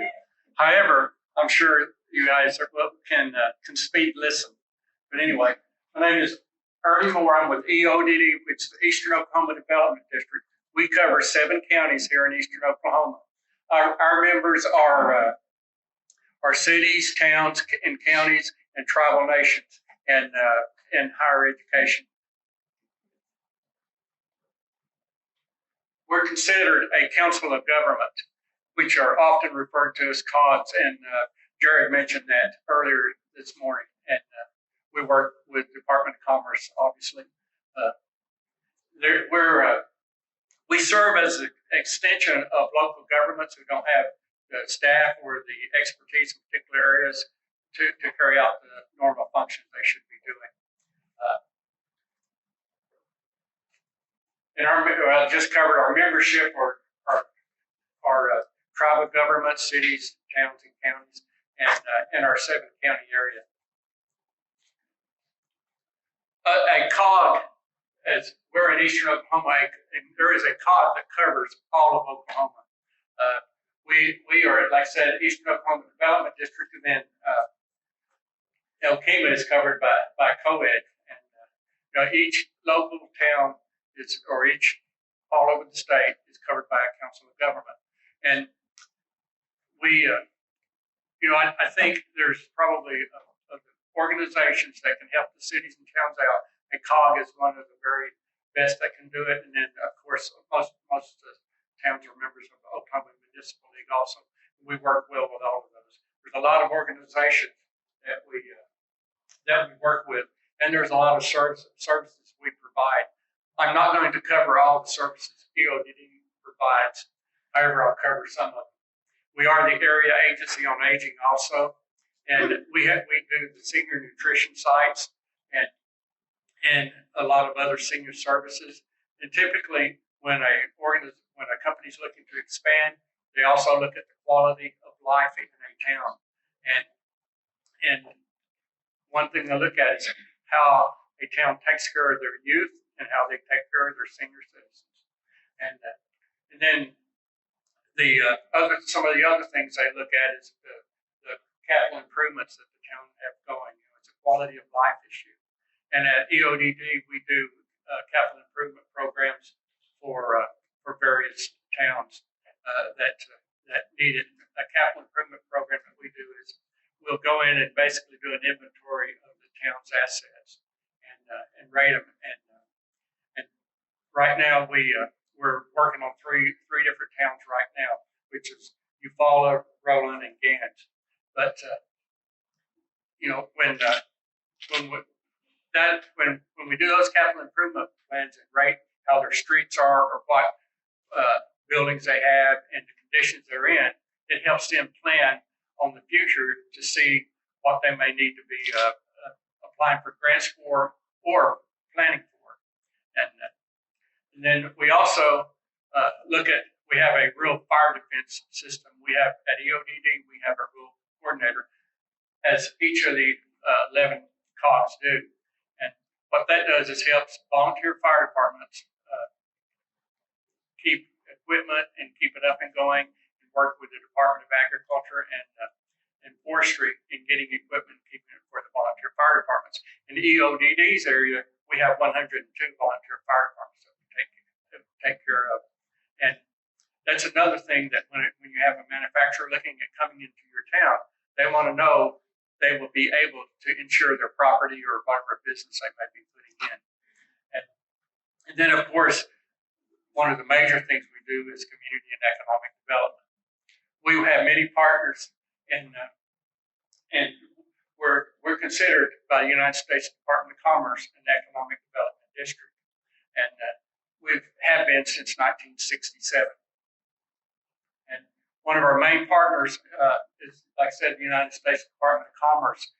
In fact, today at the groundbreaking earlier, which is where a lot of the people that will be here later is George Ayala. He's Region 6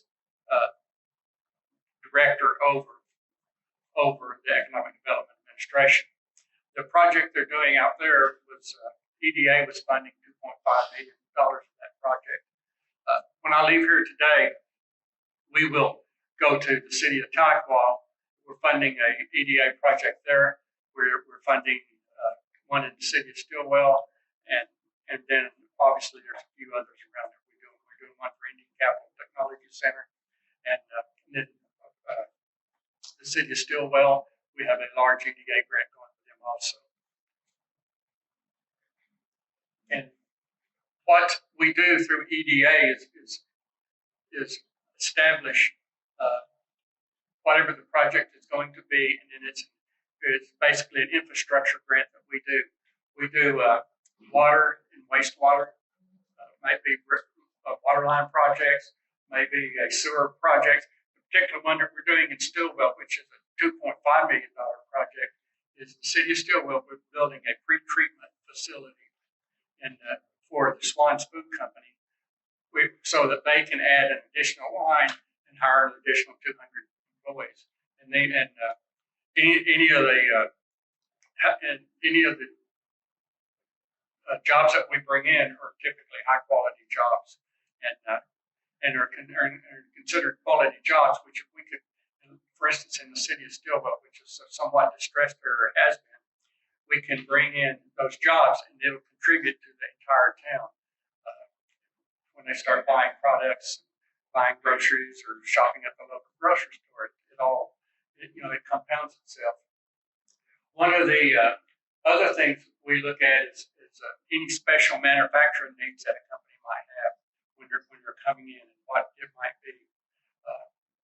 We had over in the city of Muskogee, we did a EDA grant for the city of Muskogee for an industrial access road, we had some companies over there, some large companies, and they were wanting to add some personnel, but there's also needing the roads to be able to handle the heavy traffic that was coming in.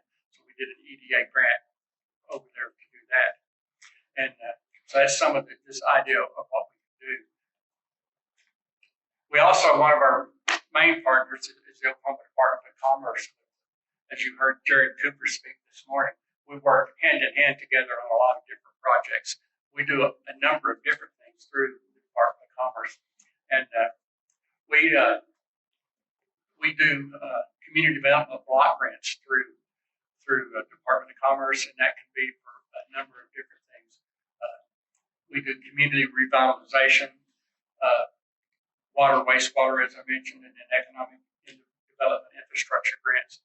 One good example of the way we was working with the Department of Commerce is the city of Shakota was looking at company was looking at wanting to come into there to put in a manufacturing plant, and they were wanting to know the workforce availability in the area, so that if they did come into the area, they could hire enough people. So I didn't have that information readily available, so my first call was to Jared, and then he got that information back to me so we could use it in the presentation. We put a lot of things together along with some EDA grants that was going to be available, and Department of Commerce infrastructure grants. We didn't get that particular manufacturer to come in. However, the experience for the city of Shakota and everyone else that was involved was a good experience, and that's what, as Andy can very well tell you, you swing a lot, and every now and then you can knock one out of the park. But it's those base hits that really matters when you're trying to get something going. You don't always get the 200 manufactured jobs to come in, but you might get one that's 10 or 20 and build off of that. And if you do get a large company to come in or looking at coming in, then often there's other jobs that come along with it, from support services that those companies might need. And like you said, no man's an island. We work with DEQ, Oklahoma Water Resources Board, Oklahoma Department of Transportation, Oklahoma Department of Agriculture, Food and Forestry, the Fire Marshal's Office, Office of Emergency Management, Oklahoma Department of Public Safety, and Oklahoma State Auditor's Office. There is a lot of things that we do that requires us to work with other agencies. And so far, we've developed that relationship over the years that lets us do that. And if we need something, we can call them and get access to whomever we need. It's that when you're out there trying to do some economic development, you develop what you can refer to it as a circle of influence, or a circle of friends that you can call and count on. And it always helps when everybody's pulling together to get something done. And I use this eagle here in my demonstration or in my fire slides because it is a quality of life issue anytime we're talking about our cities, our towns. And that particular eagle was an eagle that when I was out on my boat on Lake Eufaula, I happened to see up in a tree, and it was sitting up there, so I took that picture. And then as it flew, we took that picture. And it reminds me that we're as hard as we work on different projects, it takes a lot more than just an individual to get anything accomplished. You have to have a city and a town that's willing to work. You have to have outside agencies that's willing to work. But if you work hard with everyone, you can accomplish just about anything you set your mind to. One of the things I will mention is we were talking about a population base of cities and towns. We have one program called the Rural Economic Action Program, the REAP program. We use that, and it's through the Oklahoma Department of Commerce. The Oklahoma legislature appropriates money into that program through Department of Commerce, and then the COGS administer those programs. And it is for cities and towns of population under 7,000. Currently on this year's REAP grants that we're sending contracts out on now. We have several towns here that's receiving the grants from that. We have the city of Beggs, and we have the city of Eufaula. I think somebody said the city of Eufaula is here, and then Grayson's here. We work with our cities and towns on a daily basis, and it's pretty much in my tenure at EODD, I've worked on developing a working relationship with all my cities and towns. And when they have an issue come up in their town, they can call and we can discuss whatever that issue is. And most likely, some other city and towns already came across this issue, and we can refer them to them, or we can work out something to come up with solutions. And it is amazing. As long as I've been doing this for over 20 years, and when someone calls, with something new, it really is. It's a challenge to figure out what it would take to get a particular thing taken care of. But it is, for the most part, over all those years, it's not very often that we get a call about something that hasn't already occurred somewhere else in some other cities and towns. And I think it was Jerry was mentioning Friday Night Lights, which Dakota and Eufaula, that's a good example of Friday Night Lights. And but come on Monday morning, those guys need to be working together, and they do. And if we have a project that's working in our area, we try to include everyone. And as a city administrator, that if you're on the council, or if you're the mayor, or if you're just a member of that city and town, or on an economic development board, then it takes more than just a few people to make something happen. So reach outside your comfort zone, reach outside your city limits or your town limits, and try to see what they're doing in the area. And the competition, it's not about competition as much as it's about, if somebody, as Jared mentioned, if one town does good, it helps the other town. I think it was Andy instead of Jared. But anyway, it is good. It is good when an area can develop and help someone else. It always works well. The other thing that I will, in finishing up and leaving you with a simple thought, is be involved in your local COG, in your council of government. And normally, I also find with our COGs, we have county commissioners that sit on our board, and when the county commissioner that sits on our board is usually knows quite a bit about the COG, but when I go to the ACO conferences, which is an Association of County Commissioners of Oklahoma, which actually is next week, when I go to there and I'm talking to the commissioners that's on a COG board knows quite a bit about it, but sometimes they don't always share with the other commissioners, and that's even in my own area on COG, it's that way. So I think I'm telling you that so I can tell you this: share the information. Be willing to share your information that you have or you know, and let your neighboring cities know what you're doing, what you have going on. Have area meetings. Just what's good for one is usually good for the other. So if you have a niche in a particular area, or if you know of a particular program, share that with your neighboring communities. And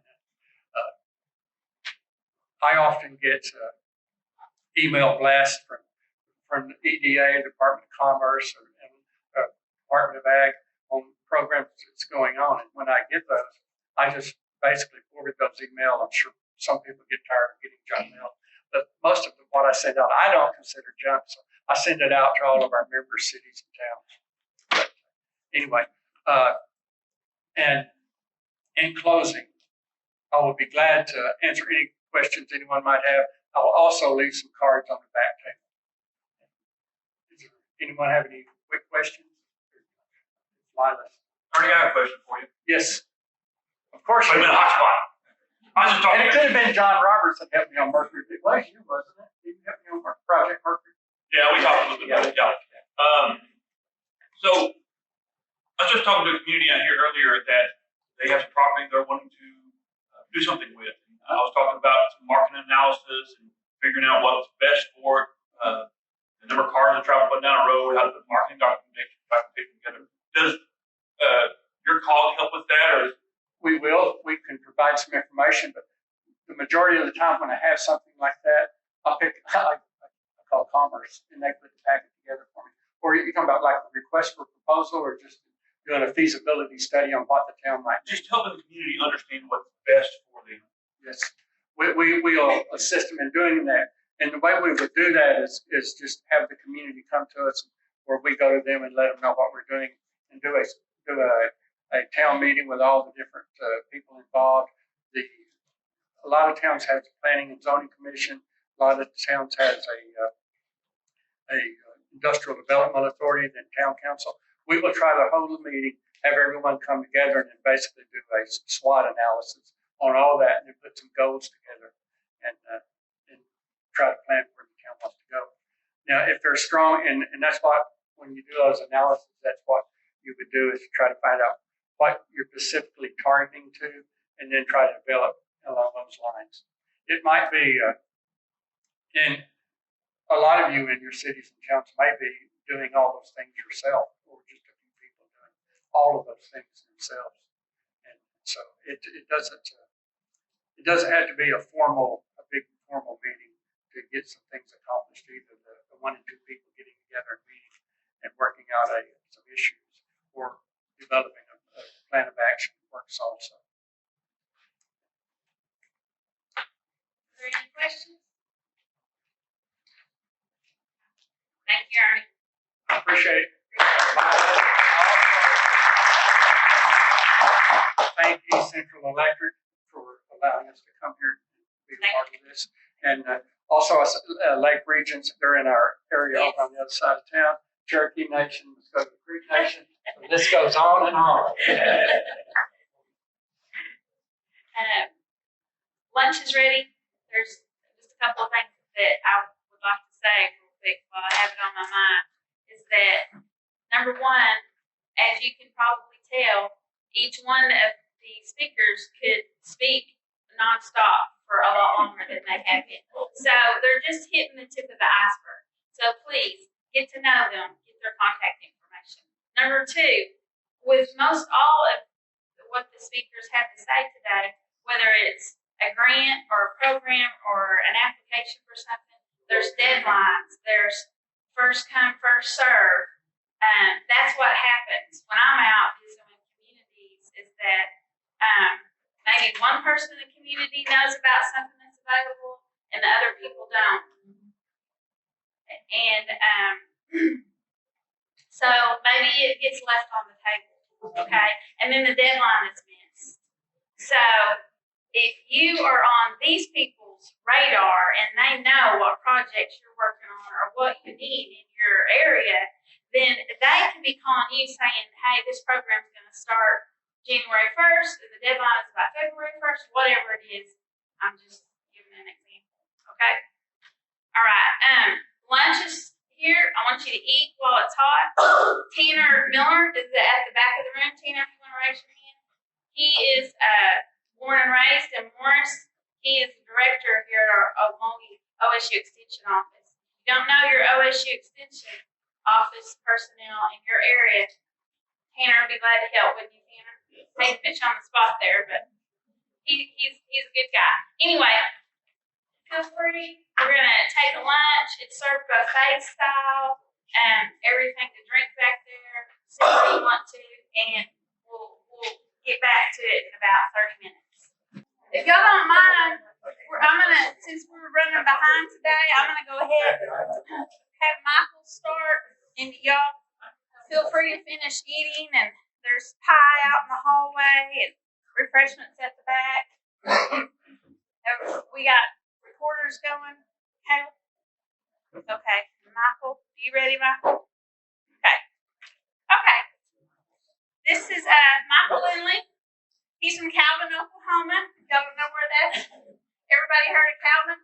If you don't know where it's at, you're not alone, I'm sure. He is the Workforce and Economic Development Director for West Watkins Technology Center in Wetumpka, Oklahoma. Thank you.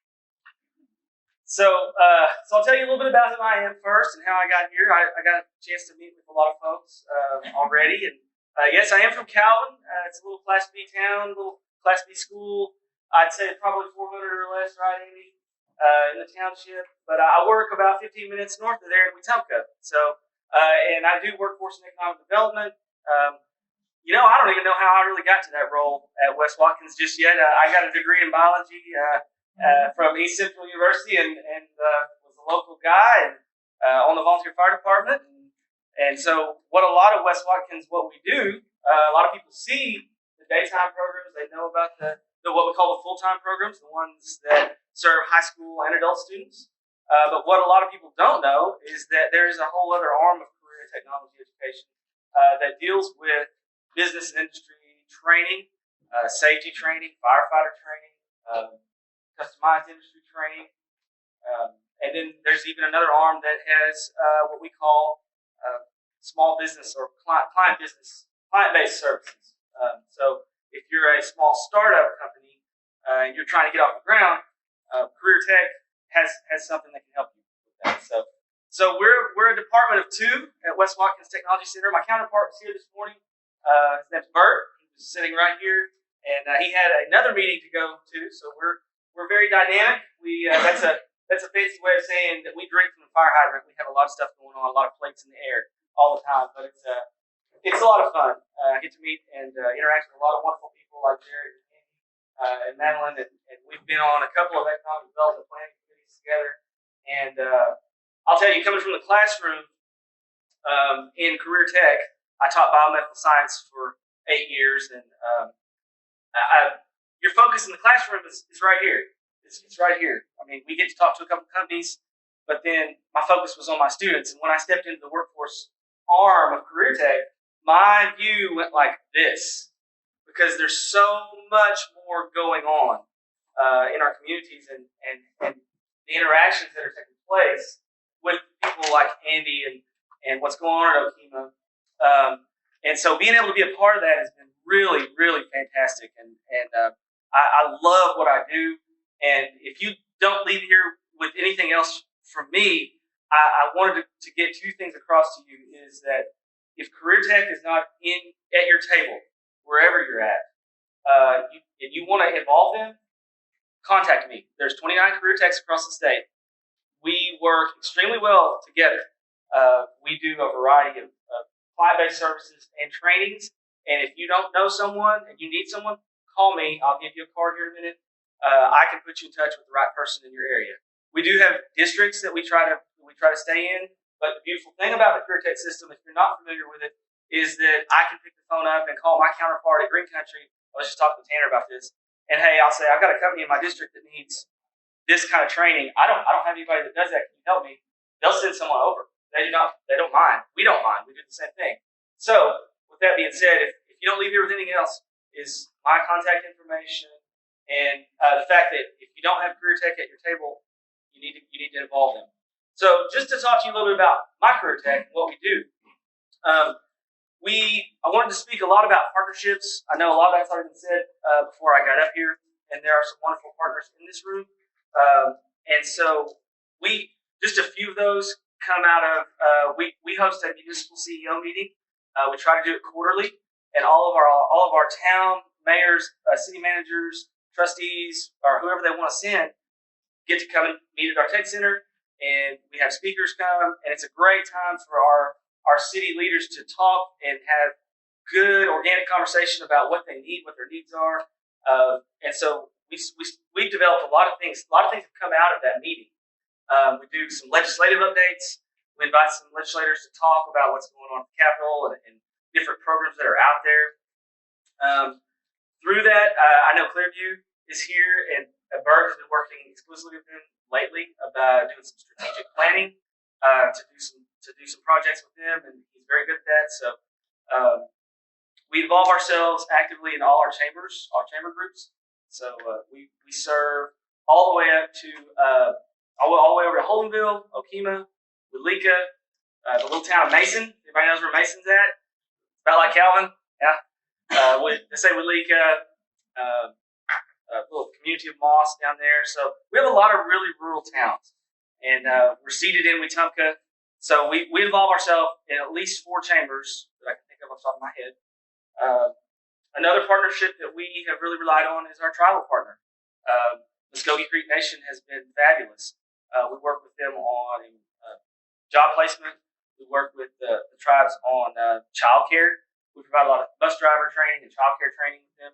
So involve those individuals. If you're not thinking about that, you need to be. Company partners, we talk exclusively with banks.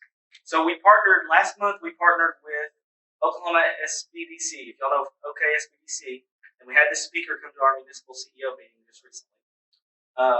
It's the Oklahoma Small Business Development Center. I don't know if anybody ever heard that. No, yes, sort of. Okay. So it's another arm of our client-based services. We were able to employ someone at West Watkins to go out in the community and talk to the individuals that are trying to get their businesses off the ground. And they have a whole network outside of Career Tech, but they work with us well. And so this SBDC representative, he goes out in the community, he talks to the banks, and if they have people coming to them saying, I have this great idea to start this business, but they don't know where to start. They've never done that before, they don't know where to start. So he puts them in touch with our SBDC representative, and they start walking them through all the paperwork they need to get to apply for loans, to get an LLC, to do all those things you need to do to be successful in business. And so that is one thing that we do. We started that last month, and we're real excited about it. Other company partners, of course, Central Electric has been fabulous.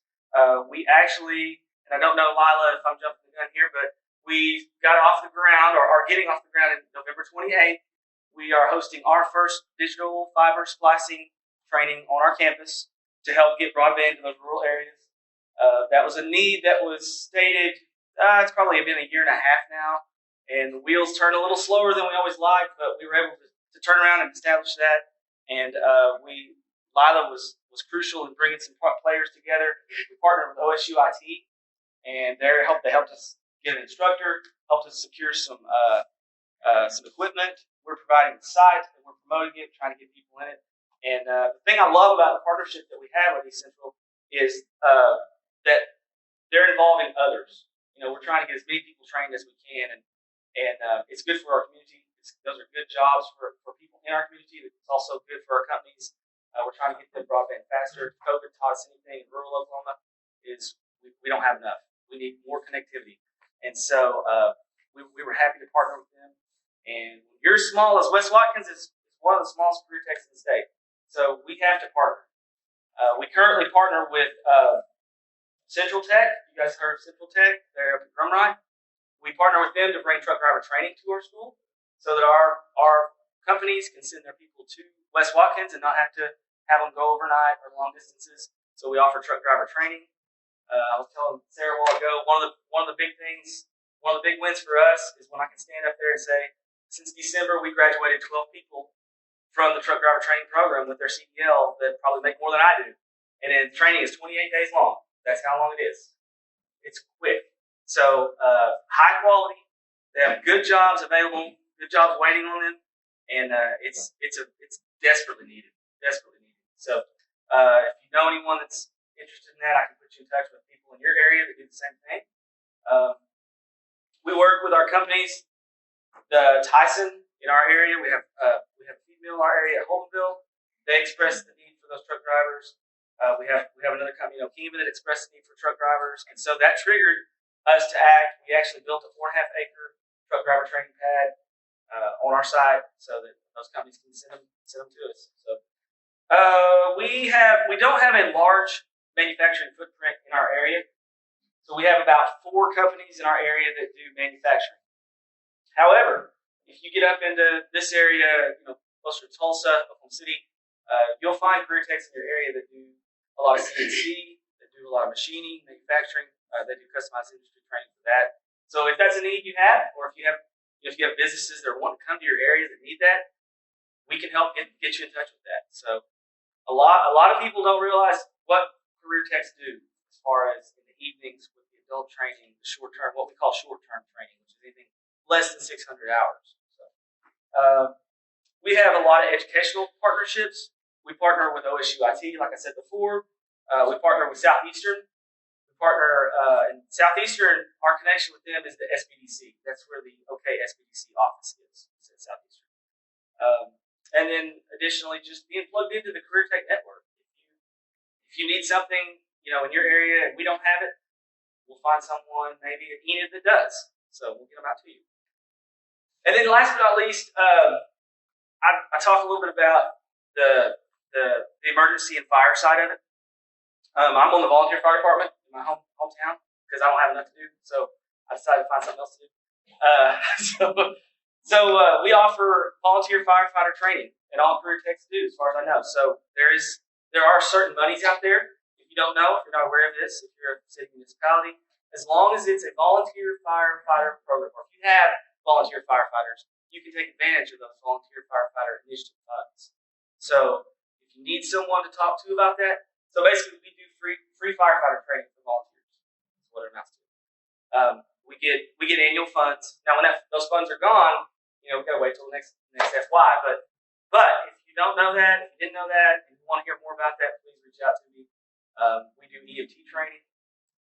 We do all kinds of firefighter training. We're have relationships with OSU Fire Training Service, so it's high quality training. So that's a few of the opportunities that exist within Career Tech. See if I'm forgetting anything. I serve on the board for the East Central Family Health Clinic, so we're very in tune with East Central Family Health Clinic, what their needs are. We provided them with some cybersecurity training just recently. So that's a local clinic down here in Henrietta. We have a branch in Henrietta. So we can do cybersecurity training, we can do IT training. All of the individuals they'll go out to the site if needed. A lot of people don't realize that. They think Career Tech is that nice fancy building that sits off and that's where you go to get trained. Well, we'll send trainers out to you if you didn't know that. So what else? Customer service. We do a lot of business leadership. We do a lot of customer service. So if you need customer service training, the list goes on quite a while. And I told Lila, how far down the rabbit hole would you like me to go? I can talk all day long. So does anyone have any questions about Career Tech or West Watkins Tech Center specifically? Either one. I'd be glad to answer any of those.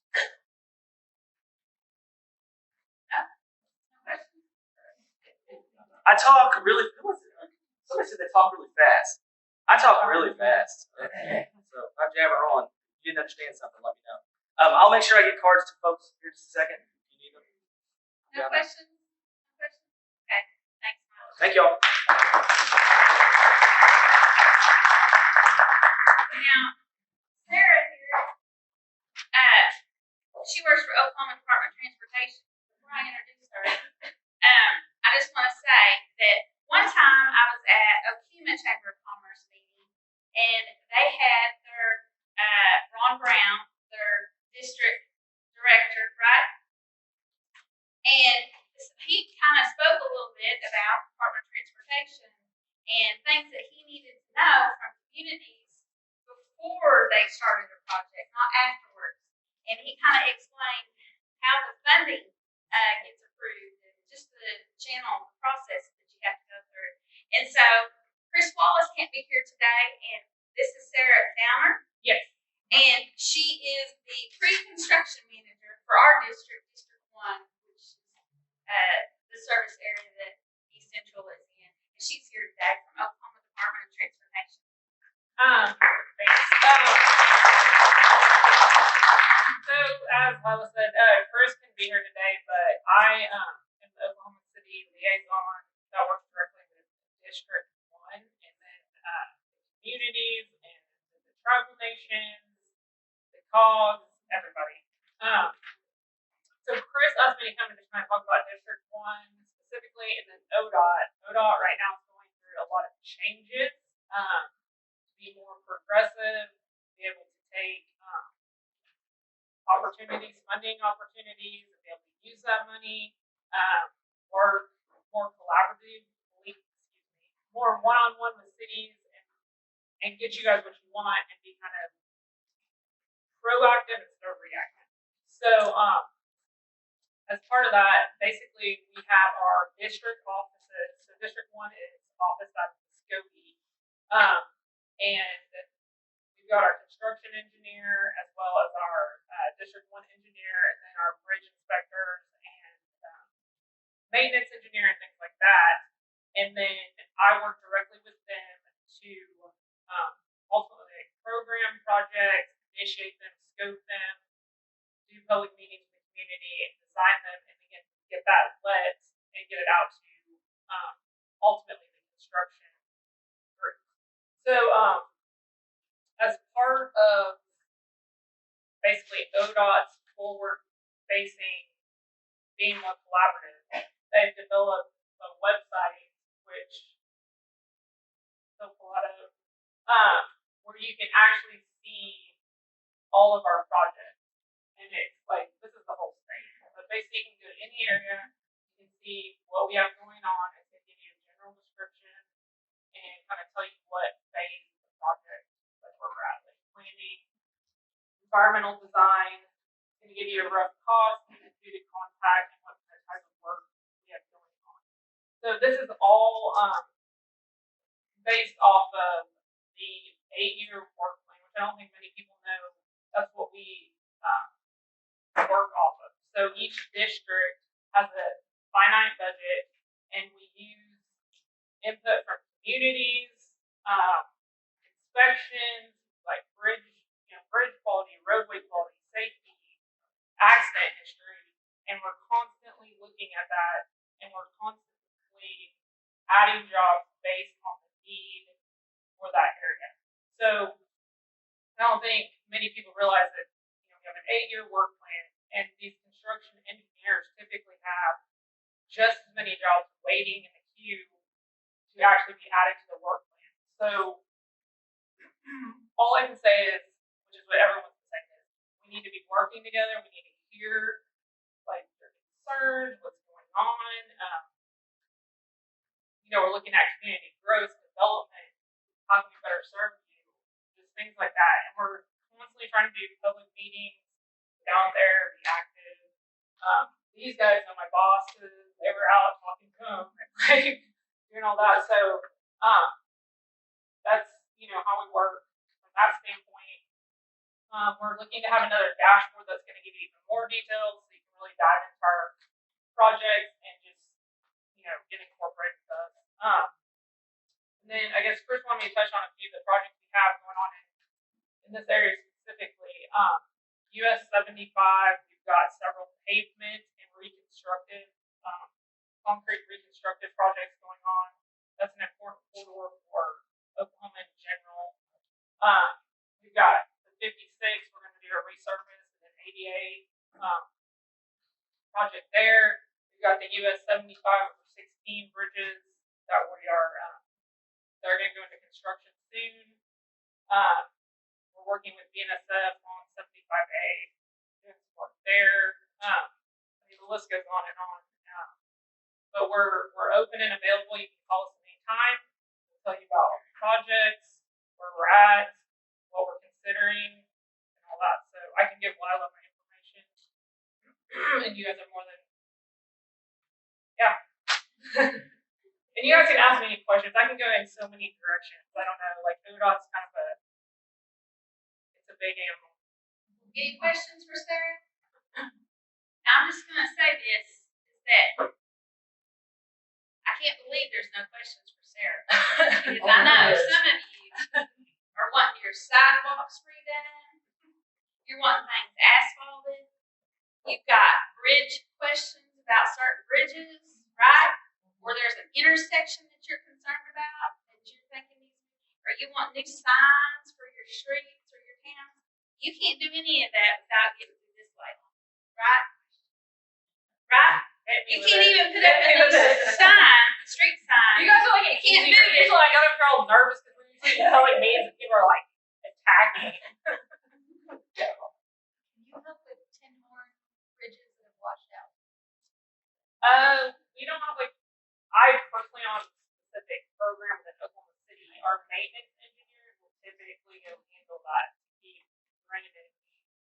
flowing off the roadway. Now, it has to be part of our on-system roadway. We do not handle city work. We handle, like, state highways, US, that kind of work. We have at times worked with cities and parks. Which almost all of these have a state highway going through. Right, Some correct. of them, that's even their main street. Right, and that's, what we're doing here, the resurface and the ADA. Piece. Which I don't know, I guess I should speak to this too. You guys are touching on sidewalks. A lot of our funding is federal funding. We have both state and federal funding. We have state and federal programs. Typically with federal funding, we have to go through a robust approval system, and ADA compliance is part of that to actually receive the federal funds. Okay, Leon Anderson, Grace on the Block. I want to ask, who do I call to find out from where the state highway and the county boundaries exist? My situation is putting up town signs for my community, so I don't know how far off of supposedly the county road where it intersects with the state highway that it's legal for me to post this sign. And then the next thing is, who decides the quality of this sign, how it's made, what color it should be, those kind of things. We have, like ODOT specifically, we have specific guidance for signage and what that needs to look like. As to like a specific boundary, I've seen anything from like old maps being pulled to kind of define that. Are you saying you don't know exactly what has been annexed to the city versus the county? What? He's trying to redo Well, some roads and stuff, and so he's kind of Yeah, getting we flat. worked out I as we surface the street. And I'm out of my community that intersects with Highway 266. Yeah. Well, I can't get an answer as to where now I can put up this township sign in that location at that intersection. And then came to me as well, you need to find out too what size it can be, or what color it should be, or how far off the side of the road it needs to I can be, probably or help 3 you. feet or 5 feet, or how high it should be, that kind of. Okay. Yeah, no, I can probably help you get you the right. I think you're gonna have to talk to multiple people, but I think I can help you out with that. Okay, all right. Anybody else? Yeah. Leon, he's a busy man. He's trying to totally rejuvenate Grayson. But in my community is to get some assistance because we have some bridges and the unit insight. My township was established in 1897. We still in existence as an incorporated town in the state of Oklahoma. So now we have some areas where there's basically size-wise what I call a 13 or 15-inch tin horn.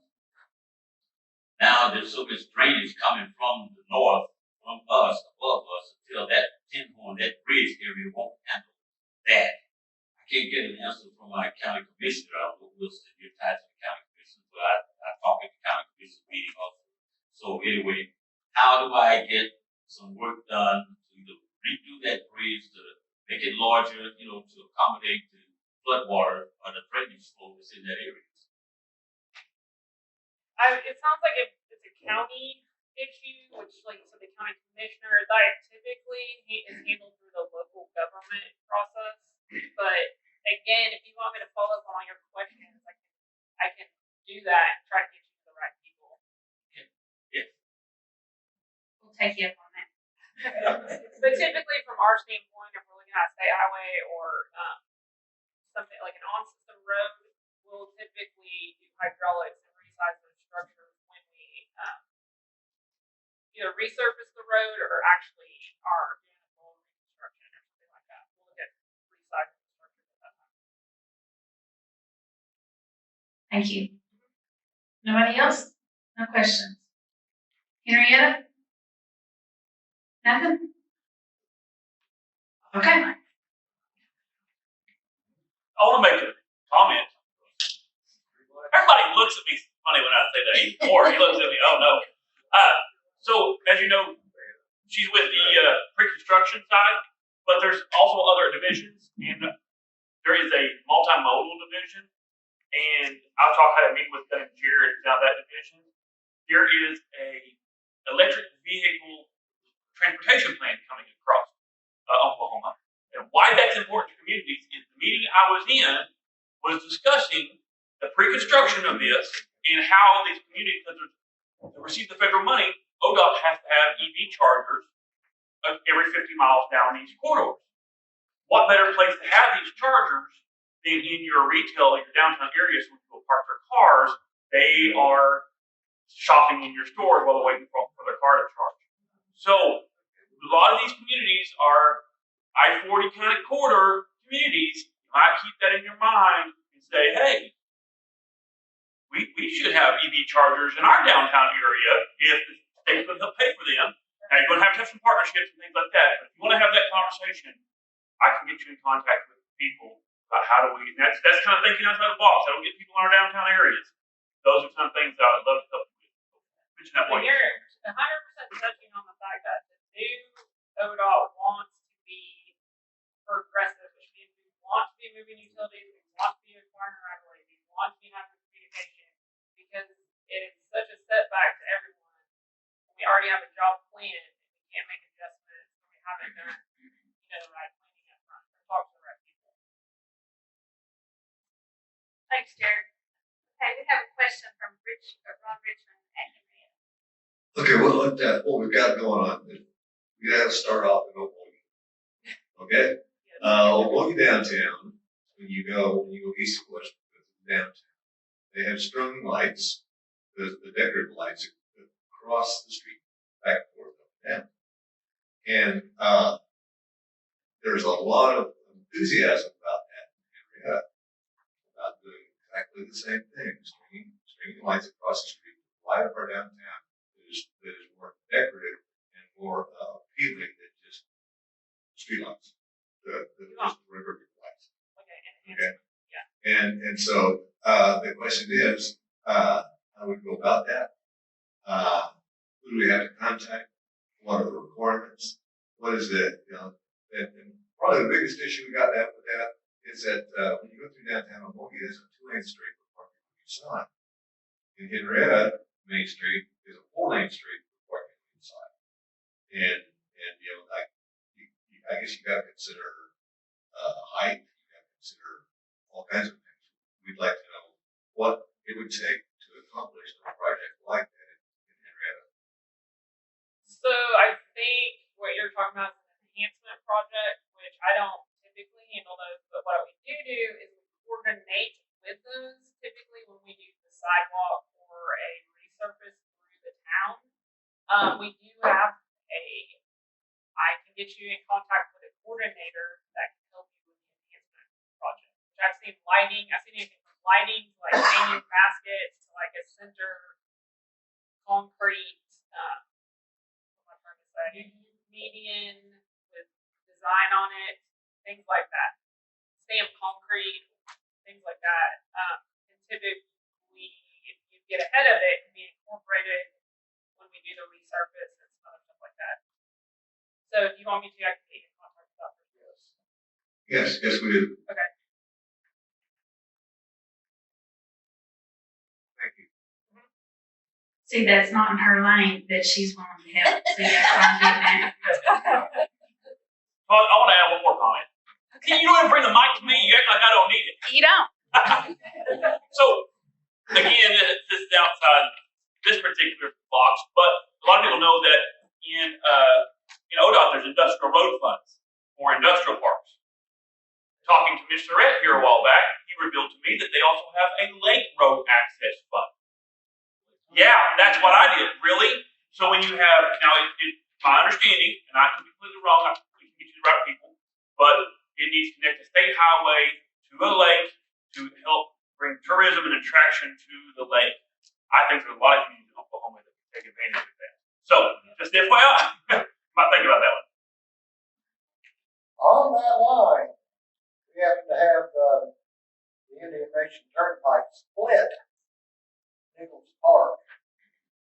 And we've got a lake right there. To get to the lake from either I-40 or Turnpike, you've got to drive about 8 miles around. Nice to go through downtown, but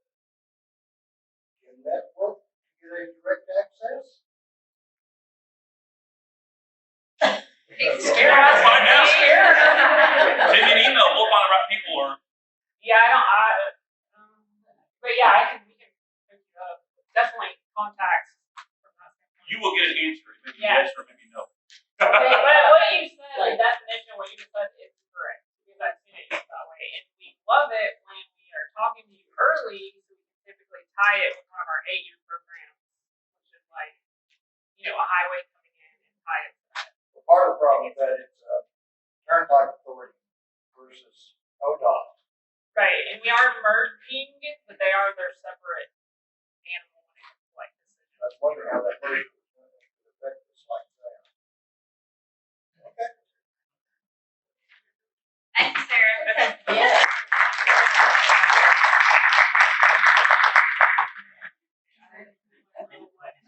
Appreciate that. All the beefs and everything. Next, I'd like to introduce Nick Young. They come to us from the Oklahoma Aeronautics Commission. And just to let all of you know, in East Central Service Area, we have 8 airports, in case you didn't know that. Go ahead, Nick. Thank you. Oh, thanks so much. I'm Nick Young. I'm the Airports Division Manager at the Oklahoma Aeronautics Commission. I also have with me our grants administrator, Michelle Poseidon. Kelly Fincannon, our chief engineer, wanted to join us today as well, but he got to the office today and had no voice, so he said, "I'm not coming." But now I wish he could be here to talk a little bit about what we do on the engineering side. But I'll start off by giving just a little bit of an overview of kind of what we do at the commission, and I'll kick it over to Michelle to talk a little bit more about some more important things than what I do at the commission, talking about growing our workforce and getting kids excited about the aviation and aerospace industry in the state of Oklahoma. So with us, our primary mission is really to promote and foster the aviation and aerospace industry within the state of Oklahoma. A lot of folks don't realize that that industry within the state is $44 billion annually for our state economy. That's just behind oil and gas and just above agriculture. And with that, $10.6 billion of that $44 billion is coming from airports across our state. So that's a huge contributor to our state's economy, and we want to make sure that we continue to foster that across the state any way that we can. So at the commission, there's kind of 4 pillars to that mission. And first is to ensure, a viable airport system. So that's kind of my job as the airports division manager, is I oversee the infrastructure dollars that are going back into our airport system. We have 108 airports across the state that are within the state airport system. And that is a whole lot more than a lot of our surrounding states that often have anywhere between 40 and maybe up to 80. But for our size, I mean, we punched outside of our weight class with that. And we get quite the accolades whenever we go to the national conferences and talk about the stuff that we do with a relatively small budget and a relatively large number of airports. So really our job is to work with the FAA, work with our local communities to really understand what the true need is. Because whenever you have a fairly small budget, as a lot of folks in the economic development world understand, you do need to be reinvesting that into your communities, but you have to be doing it in the right way. You have to make sure you're getting the best return on that dollar in order to ensure the viability of your airport in your community, especially if you're trying to compete with some of the larger communities that might have, a business that's established that you don't have, or whatever the case may be, and really trying to find a way that you can supplement what's missing within that system. So that's kind of what I'm looking at whenever we take a look at our state system of airports. We're finishing up right now a system plan that we operate off of, which is essentially our strategic plan. It'd be our business model, so to speak. The only difference is we don't just have complete say over what goes on in our airports in the state. We have to work with our communities to make sure it's serving your purposes, right? So that's one of those things, like some folks have talked about here today, is not always is it very helpful to show up and say, hey, I'm from the government, I'm here to help, right? And so what we have to do, again, going back to what Jared says, we have to build trust with that community. I'm relatively new, so I'm still building a lot of trust with our communities across the state. But that's just to show that really what we're here to do is to support your local goal. And if you don't know really what that is that you're chasing, then we will establish that goal together. We'll meet with the local community folks that are involved, your hangar tenants, the folks that are actually using the airport, say, hey, what are their needs? And then you, as the municipality, what does the municipality need? And then us at the state, what are we looking for to fulfill within our state system? So as that comes out, if you do have an airport within your community, sometime between now and the end of the year. We just went to print with all of our print documents for that new system plan. That will be coming out. That information will be available on our website, and you will see the benchmarks that we have for each different role category that we have for our airports. We essentially have 4: national business, regional business, general, and community airports. And within each of those, there are benchmarks that we would expect those airports to meet. Now, that doesn't mean that you have to in order to get a certain amount of funding or anything like that. That all has to do with, overall FAA requirements if you're within this national system or different requirements that we have to meet for safety and standards at the state level. And we kind of, again, that's all part of that communication and relationship, right? We fix our basic necessities. It kind of goes runway out. And we can kind of look at what your needs are to first fulfill the safety and standards, and then work to build up those economic development aspects of your airport to ensure that there's community benefit. Because again, if your airport is just sitting out there and it's seen as a rich person's club or something like that, as a lot of people tend to think of it as, you'll lose sight of the fact that about 80% of general aviation traffic is small business owners. So that's the kind of traffic that we're wanting at our small communities, and really any community across the state of Oklahoma at our airports, to ensure that that is bringing an economic drive and an economic boon to our communities across the state. And so that's the first pillar there is airports. The second pillar there is aerospace. In addition to our airports, we want to make sure that the aerospace industry is coming along. So that's where we work with folks like Career Tech to get those folks trained up, whether that is maintenance, mechanics, whether it's manufacturing, whatever the case may be. Then we want to make sure that we are growing that workforce and we are training up, because it doesn't take pilots. For every pilot in the air, you have how many techs on the ground to make sure that aircraft is airworthy. So we want to look at it from a holistic approach. We want to make sure that from the ground up, we are fostering the workforce that's needed, especially if we start driving in this economic development opportunities and attracting or expanding, if there are businesses elsewhere that want to relocate here, or those smaller businesses that are bringing in 10 or 20 jobs, as was mentioned earlier, that we really want to grow within the state of Oklahoma. We have to make sure that they're going to have a viable workforce as they grow that business. And that leads us into that next part, which is the workforce aspect. And Michelle's going to kind of go more into that and what we're doing in the schools. But again, just making sure that, in addition to the workforce aspect, the other part of the aerospace portion that I missed off there was also going and working with our economic development folks at trade shows. So things like Oshkosh or recently the National Business Aviation Association. We don't go to those things to have fun. We go to those things to recruit businesses to the state of Oklahoma. So whenever Jared was talking about putting together a team earlier, our team was a group of 20 here last week that went to Orlando to really sell the state of Oklahoma. And over, people came to this big booth that said Oklahoma on the top of it and said, wait, what are y'all doing here? There's only one other state here, and it's Florida, and that's where we're at, because we're here to show that, hey, welcome to Florida, right? Well, we're here to say, well, I know you're in Florida. Why don't you come do some business in Oklahoma and see what that Oklahoma standard looks like? And that's all in that pursuit of being one of, a top 10 state, to be an economic contender, not just in our region, but across the nation, because folks across the nation are dealing with the same things that we are, and we think that we are handling those things better. We're being more business friendly. We are giving a nice place to land, both in an economic sense and in an aviation sense. So it's really, again, working with our partners across the state to show, yes, we here in Oklahoma, we know how to work together, and we know how to build businesses from the ground up. So whether or not you're just establishing here and growing, or if you want to, start from the ground up, or if you want to relocate and expand, as we have, I think the last statistic I heard, and Commerce could probably correct this if I'm wrong, I think about 35 companies over the past 3 years have been recruited or expanding in the state of Oklahoma from trade shows like that. And so that's why, that's a new thing to me. I'm just the airports guy. So being a part of that economic development conversation has been a huge eye-opener for me, because it lets me see how my job of inspecting airports and ensuring that safety and upholding the regulation side and that infrastructure investment, how that turns into an economic drive on down the road. So it's just been great to see how all that comes together. And of course, the last pillar of that in our mission is ensuring safety. So we also inspect every general aviation airport in the state 4 commercial service airports get inspected by FAA every year. The other 104 general aviation airports, that'd be our public use airports. So it's kind of interesting because I get asked all the time, how many airports do we have in the state? Well, there's a bunch of different numbers. If you want the highest one, we have about 333 total airports in the state of Oklahoma. Of those, 135 are public use, meaning anybody that flies an aircraft can go fly at it, land today.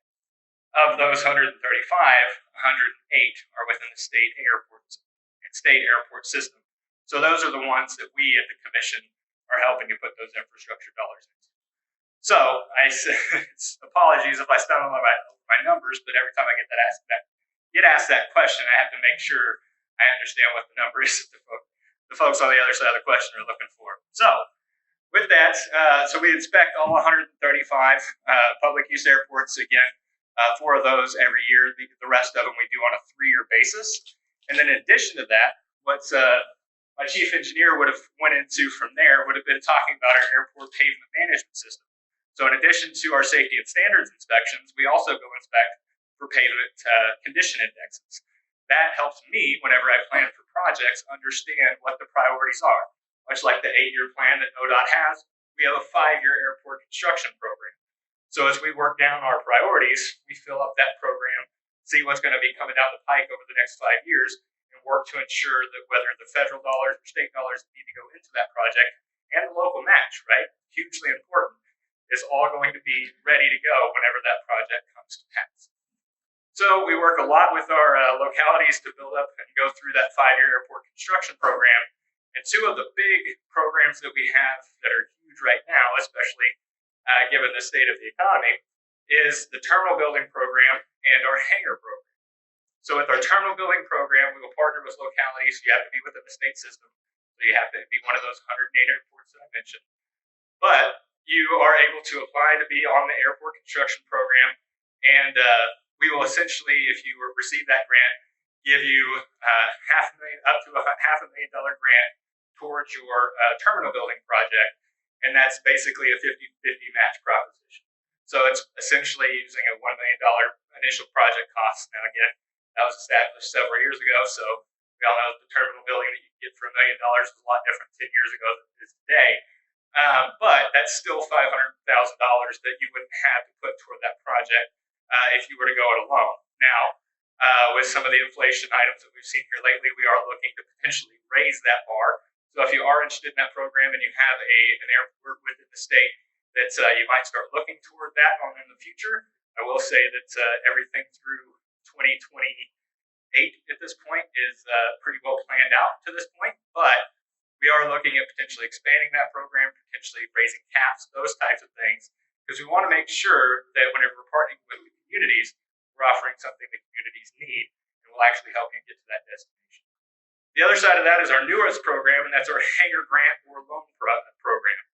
So essentially, using that same $1 million project, you'll get up to a 30% grant on the project, so up to $300,000, or a loan up to 60%, or up to $600,000 for your project. Now, that is intended to allow you to either cover a gap that you have in, the municipality's budget, or to help you secure other funding at a better interest rate than you might have been able to get otherwise. So we've done that with several. I think we're up to 12 different projects that have either occurred or in progress right now. And so that's something that we'll continue to offer, and we'll continue to open up that application window as well. Now, sorry for the long-windedness of that, but I wanted to go ahead and let Michelle come up and talk a little bit about our aviation education. And of course, either one of us would be happy to answer questions when we're done, or toward the end we have our cards and all that good stuff. So, thank you.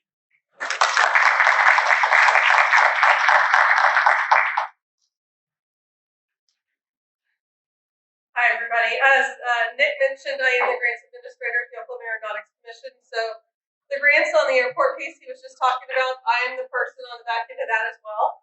But what I am here to talk to you about is our education piece. So a few of you may have heard, may know, we have a couple different components I'm going to tell you about today. Our backbone, our primary, is our aerospace and aviation education grant.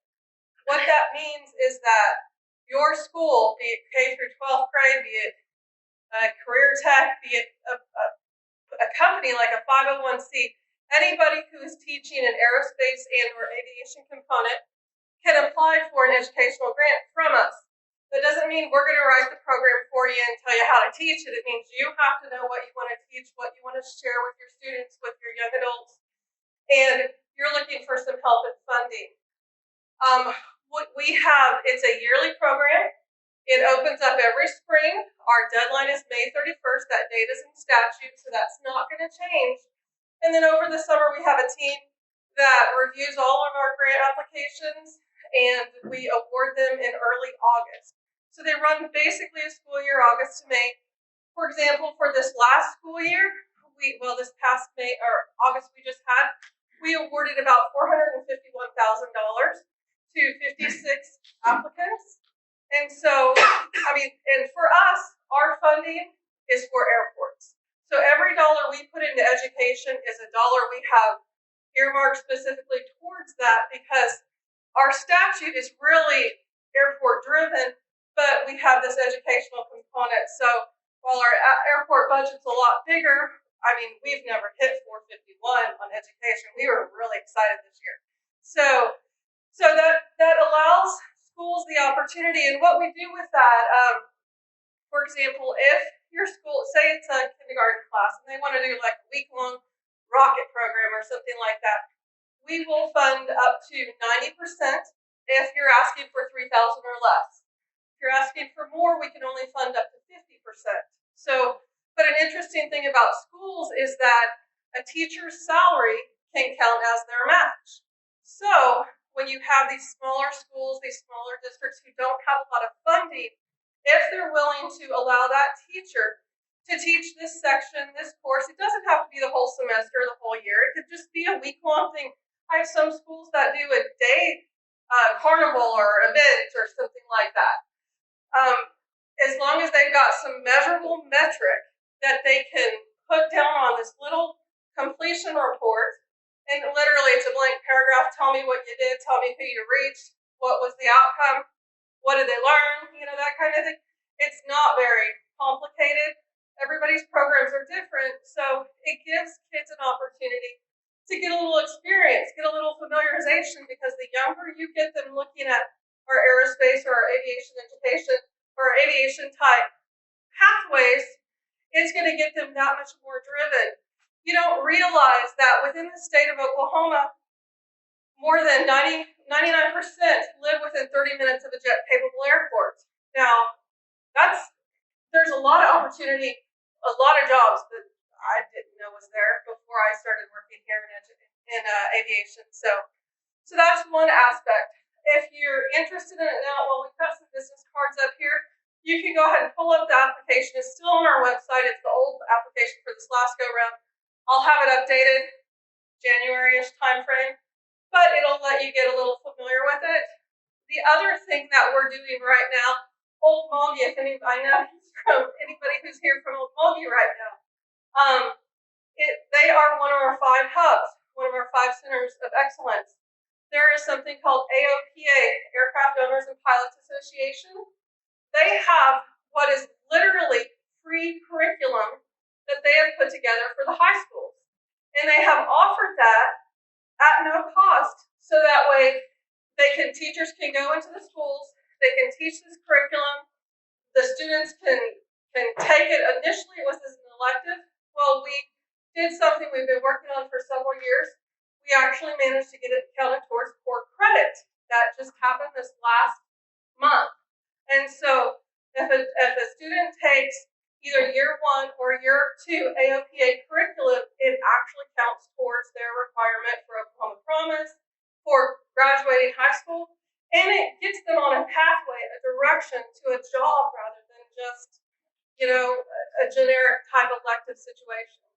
So, and we've also managed year 3 if they take the year 3 curriculum, because that gets a little harder. You've got kids a little bit older. If it's taught by a science teacher, so if it's just your regular generic type teacher, it doesn't work. And if it's taught by a science teacher, they can get core credit for the 3rd year, because there's a lot of labs in it especially. So what we did this last year, this summer in July, we had training that we held in tandem with University of Oklahoma in Norman, we personally, as well as a state agency, applied for an FA workforce development grant. And in doing so, we wanted to get aviation education out to all these schools. We are pushing it, we are trying, we are going around. And so we hosted for all these teachers to come to this training free of charge. We paid food, we paid per diem, we paid hotels, we paid their registration, and they had a 3-day hands-on deep training dive so that they were able to familiarize themselves with this. We have got to 57 high schools teaching this curriculum this year. We are number 1 in the nation. It has been, we received an award from the National Association of State Aviation Officials last month in South Carolina, and it has just been a tremendous impact. We've got career techs, some of them that are teaching it.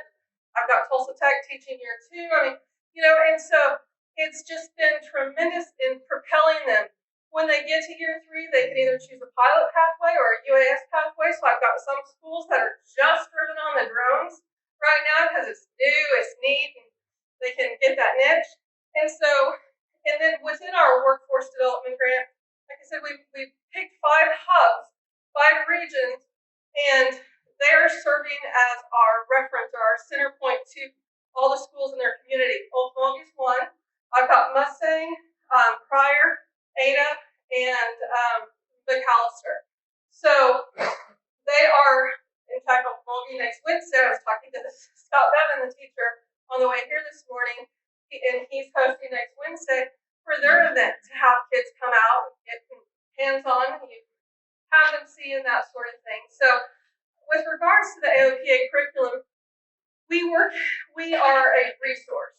I have a peer, her name is Paula Keating. She was an educator for 30 plus years. She was in the superintendent's office. A lot of people, especially if you've been in education, know her. She walks in the room, everybody lights up. So she is going all around. I know she met with Muskogee last week. I know she's met with Okema in the past, but I'm not sure about anyone else in here. If you're interested in her coming out and talking to your educators, talking to your senior staff, your superintendent, whoever it might be, to give them some more information. If you want to just have a phone call, a Zoom, we can do that as well, just to get you there. With school registration, a lot of times it's by the end of December, early spring, you got to be set up for next year.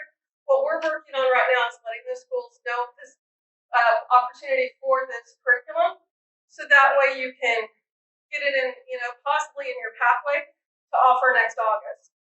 We have schools that have backtracked. So while the AOPA curriculum is 9th to 12th grade, I have some schools that are just taking it back a year to 8th grade. They don't get credit for it in the same sense, but they get their feet in the door. I've got Ada or different schools that are doing K through 12, so they're starting with their young kids and just doing different pieces. And one thing that's really neat, because Ada School District is our prime, what have you, they are offering the curriculum that they built free to any school that wants it. Now, they don't want you to sell it or anything, they want you to use it. But so if you have an educator who just needs some guidance to get them going, that's a way to do it. And then what you can do when you have your younger kids is then you can turn around, apply for my aviation education aerospace grant, and that can help you help fund part of it. Go buy your rockets or go buy your kites or whatever you need. So they kind of work together to hit the little or the smaller young kids as well. So anyway, that's the educational aspect. At the agency, our goal is to get students excited and energized, so that way we do have the workforce that we need, and that way when you hit the higher levels, you have your young adults, you can get them in the job market and hopefully in something they're excited about as well. So I don't know if anybody has any questions or anything like that.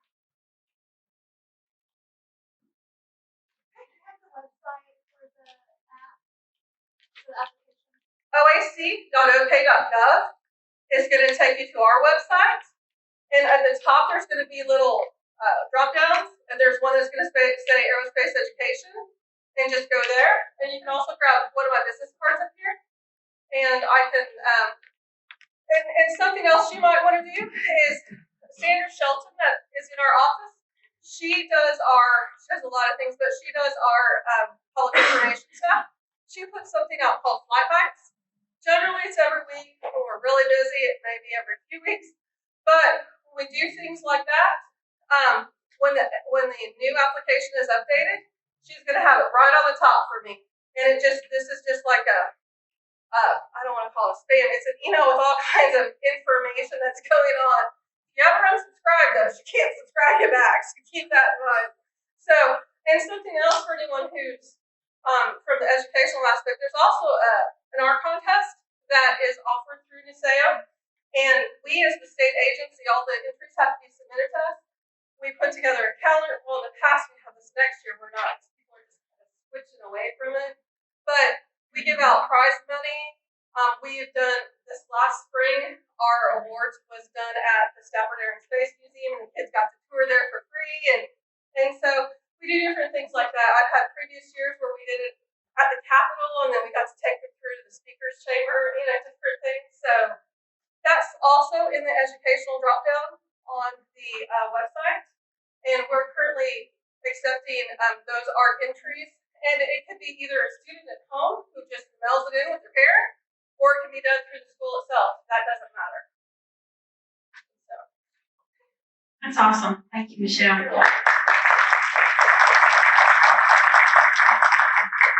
One other thing, sorry. One thing I totally forgot about, but I have this book here. I've got a nice stack of them if anybody wants them. This is our economic impact study we did in 2017. That $44 billion figure, that $10.6 billion figure from airports. It's all line item down in here, so your community's airport is listed in here along with their economic impact for your local community. You can take this, compare it to any other community, see how good or bad you're doing comparatively, and then strive to do better, right? So we do look at redoing this here within the next couple of years. But any questions you have on this, always feel free to let me know. But I have several of these here that I can make back the room or you can come grab from me. Happy to give anybody here one of these. Thank you. Does anybody have any questions for either Nick or Michelle? No? I have some questions.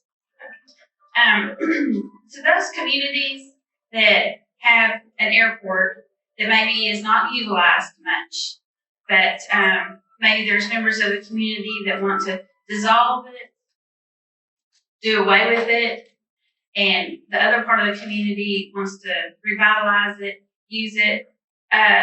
What is your advice to those communities that already had, a group in the community 50 plus years ago go to all this trouble to get the airport started? What are your words of advice for them? I would say first and foremost, it's almost impossible to get anything done at any size airport without a local champion.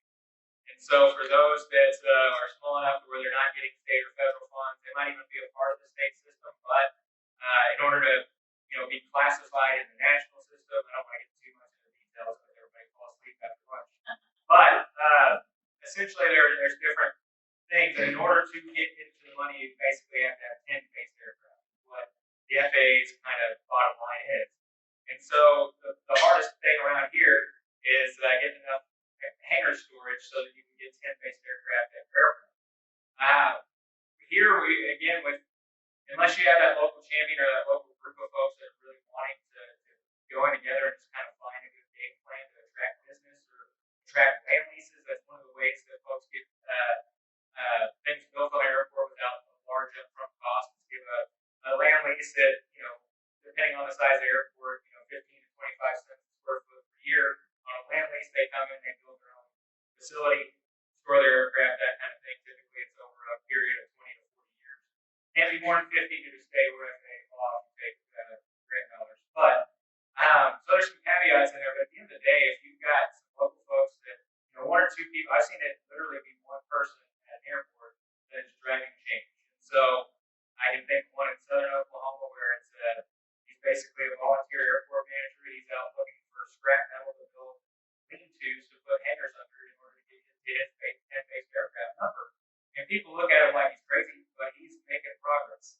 And as soon as he hits that 10-based aircraft number, because he is within the national system, but just is currently under that 10-based aircraft threshold, as soon as he hits that on the next review of the National Plan of Integrated Airport Systems,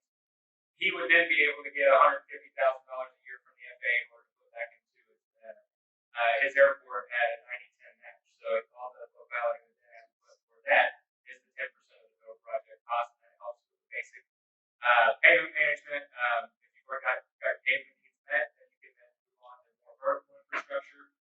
But that also opens up, if you're taking care of your most basic needs, that also opens you up to potential other state funds like the terminal program or the hangar program. However, if you kind of done away or haven't accepted federal grants in the past and still aren't making that 10 base aircraft threshold, we at OAC are always happy to work with you. But in terms of us being able to then put our dollars behind you, we have to see that local effort first in order to know that if we were to put money in this, like you said, that core group of people is not gone in 5 years and then we're back to where we started. And so to be quite honest with you, it's the hardest thing about my job, but it's also the absolutely most rewarding to work through that process with smaller airports because that's where my heart's at. I'm a general aviation guy. And so I never wanted to go Part 139 and work in commercial service airports. I want to grow the local country airports to get them what they can be because they're especially in northeastern Oklahoma, east side of the state, they're the backbone of our manufacturing and that aerospace industry that we've been talking about all morning. So that's why I'm super passionate about it. Any questions that any smaller airports or any airport in the room has, I got my cards up here. My name's on the website. I can't hide from anybody. But yeah, feel free. I'm always happy to talk through those. But there are unique scenarios with each airport. And in our industry, we say, well, if you've seen one airport, you've seen one airport. So they might all seem like nice mile-long roads, but there's a lot of intricacies in there. As our grants administrator, can be more than happy to tell you all about it. Thank you, Nick. I appreciate that. So whether your airport is publicly or city owned, please reach out to Nick and Michelle. And Michelle, thank you so much. I know that there are the governor, the lieutenant governor, legislators, the whole state of Oklahoma is working hard to make Oklahoma a hub for aeronautics if it's not already there. And I love the part about the educational piece. And as co-ops, we work real close with all of our educators that are in our area. And I'm so pleased to hear that. So we'll be sure and share that with them. Well, we can't do money at privately owned airports, bro. I'm certainly happy to talk strategy. So Yeah. We've worked with Haskell Airport, as you and I were talking about earlier. We've sat down and talked strategy with them and talked some tactics and stuff that might be able to, things that you can do with private dollars you may not be able to do with public dollars. Might be able to help them get to where they're going. So it doesn't matter to us. I'm happy to talk here. Thank you all for being here. Well, Court Newkirk, he probably needs no introduction to everybody in this room. He is the executive director for the Okmulgee Area Development Corporation. I want to make sure I got the last part right. Yeah. Court has so much experience, it doesn't even do him justice to limit his speaking. He has soaked up so much experience, and he brings Deb Marshall with him this morning. And he had a big ribbon cutting today that I'm sure he's going to touch upon. And Ron Richmond here at some time, whether it's before you speak or after court, Ron would like to get into a discussion as an economic development piece of what an airport can bring to a community. Well, for those of you that I've never met, I am actually older than I look. And I'm in the 11th hour, the 58th minute of my career, literally. Okay? Still got a few things to take care of. And I'm on the way out the door. So if I can, now you asked me to speak on what services does the OADC offer. I'll get to that. You asked me to speak on that.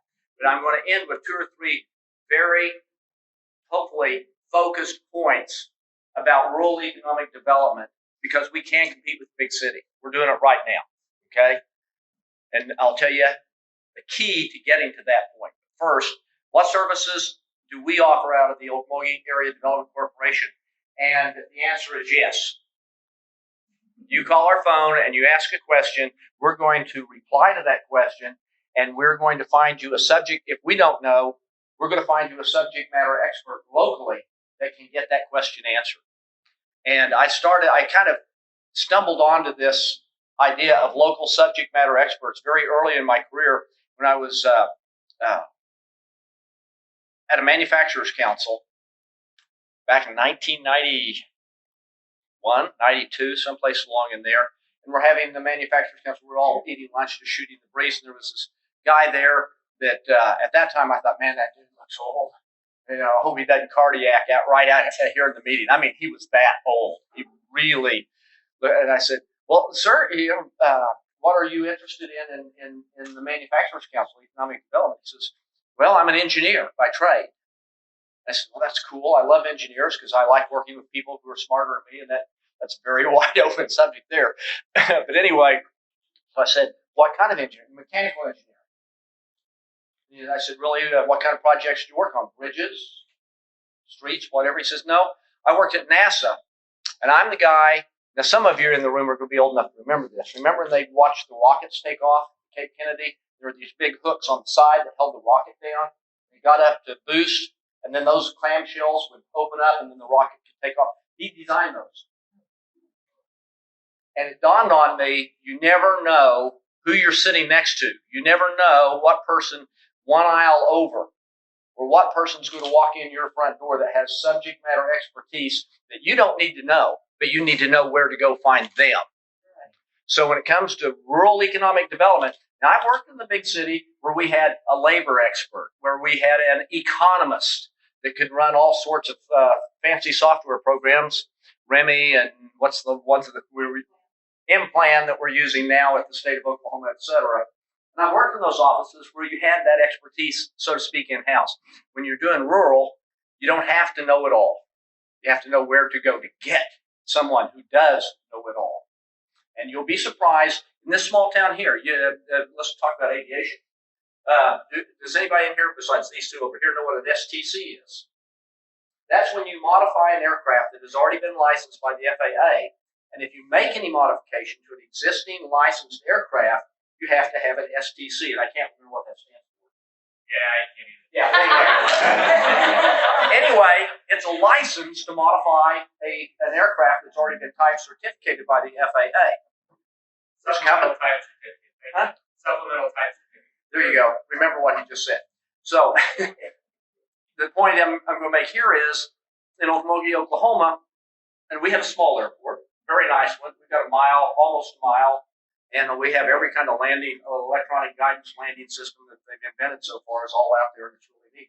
We have a company that was started in Okmulgee that has 300 STCs. Think about that. They have invented something that had to be type certificated by the FAA to be put onto an airplane. They have 300 STCs. How many of you are familiar with Covington aircraft? Probably, hopefully heard of those. They rebuild Pratt & Whitney radial engines, all the way from engines that were used in World War II, all the way up to, they're still being used by crop dusters a lot, and the warbirds that go to air shows, but they also rebuild Pratt & Whitney JP6 turboprop engines. They are the largest turboprop rebuilder for Pratt & Whitney. They have a location here, the home office. They have a factory here. They have one up in Oregon. They have one in Mississippi. They have one in France. And they have one in South America. Who would have thunk it? Two guys got together in a garage, one of them named Covington, and they started this company rebuilding radial engines. And after 2 years, Mr. Covington decided he didn't want anything to do with it. He wanted to retire. He was at retirement age anyway, so he sold the business to Paul Abbott, and Paul Abbott has now built a company that has locations around the world, right here in Okmulgee. Okay, so if I have an aviation question that I can't answer, because I consider myself kind of an aviation guy anyway, if I can't answer it, I have somebody in Okmulgee, Oklahoma that can answer it. So don't try to become a subject matter expert on everything. Now, economic development finance, that's a different thing. I'm one test away from having my EDFP certification, but I'm going to retire before I ever get that, because I'm not looking forward to the final exam. Okay, that final exam anyway. So you want to learn about finance. And if you don't know about finance, where are you going to go? Out to the local tech school and take accounting courses and finance courses out there as they offer them. Or if you have one of our good regional universities in your town or close by, start taking some finance courses. it will pay big dividends when somebody comes in and says, "Help, ED office. We're working 180 hours a week between my wife and I and our one employee we have, and we're not making any money. We're leaking. We're hemorrhaging cash somewhere. Where is it?" You got to be able to read a financial statement. Does anybody know what it means to spread a financial statement? Where you take 3 financial statements consecutive and you do a bunch of math, you can actually tell how late they're making their payments by spreading 3 months worth of financials. Are they usually paying their bills on time, 30 days late, 60 days late? You can actually mathematically figure that out. Now, ask me how many times I've used that during my career. Twice. Because now, when I need that done, I gather up their financials and I take them to my local banker who's on my board of directors, because they do it by computer instead of with a piece of paper and a pencil, and I use that expertise. Look for the expertise in your town. You're going to find it. So enough on that. So my two tidbits to take with you today on your services, and then also using my crystal ball. We're making a big mistake in the entire state of Oklahoma, especially in northeast Oklahoma. A lot of people have the idea that OSUIT is in Okmulgee. They're in every town in the state if you want them to be. Because in their charter, when they were put together by the state of Oklahoma, Board of Higher Regents, whatever it's called, they are one of the few universities that can go anywhere in the state and teach virtually any class. Okay? So when you're answering a request for a proposal to go back to Jared at the Department of Commerce because they have a chemical company that is looking for a place to come and build a new plant, they say, how are we going to get a labor? You know, how educated are your people? Can we put something together that's going to actually train engineers or whatever? Don't say, well, you know, we have this really cool technology school in Okmulgee. No, you have it. Say, we've got OSUIT in our town, because they will travel and basically put together any curriculum you want anywhere in the state of Oklahoma. Okay? Claim it as yours. I don't care what town you're in. It's not going to hurt my feelings. OSUIT it's a strange deal, because if you go out and interview plant managers and say, describe the perfect university for what you need for your factory, they will give you a complete and accurate description of OSUIT. They won't give you a description of OU or TU or OSU. They'll give you a description of OSUIT. So take advantage of it, okay? That's for your services, for your clients. Correct me if I'm wrong, Deb. They have 3 or 4 core curriculum courses out there that have 100% placement every year of their graduates. The IT, gas compression technology, high voltage power. I'm missing another one. Can't remember. 100% placement. So we tell plants when they site visit with us, here's your pipeline. Okay? But you can't wait until their second semester of their senior year to interview them, to ask them to come to work at your widget company, because you will never be able to hire one, because they all got hired when they were sophomores. Okay? So that's another thing. One thing I have learned when it comes to rural economic development, competing with the big guys, and this is kind of a epiphany, I guess, did I say that right? That has just kind of come over me over the last couple of years now that this is my second stint in Okmulgee. I love this town. So, as a matter of fact, the rural electric here has Echolink, and they're putting 6,000 miles of fiber in. Is that right? In 11 counties, something like that. Okay, my house, I can see my house out of the backyard back here. So I keep saying, all you have to do is give me the spool of the cable. I'll learn it over. But I don't live out in the country, so I can't access it right now. But infrastructure. I remember the days back in the 80s. I started in 88 in this business. And 20 years before that, I was a journalist. And I have to say, by the way, being a journalist, a professional journalist for 20 years, probably was as good or better preparation to become an economic development person than any other career you could pick. Because you know where everything is. You know where the bodies are buried in most towns if you're working there long enough. So I digress. But we would fill out RFPs over the years. Occasionally, you get to the second stage, they say, okay, we have made it to the second level. We need a few more details about your community, and that getting a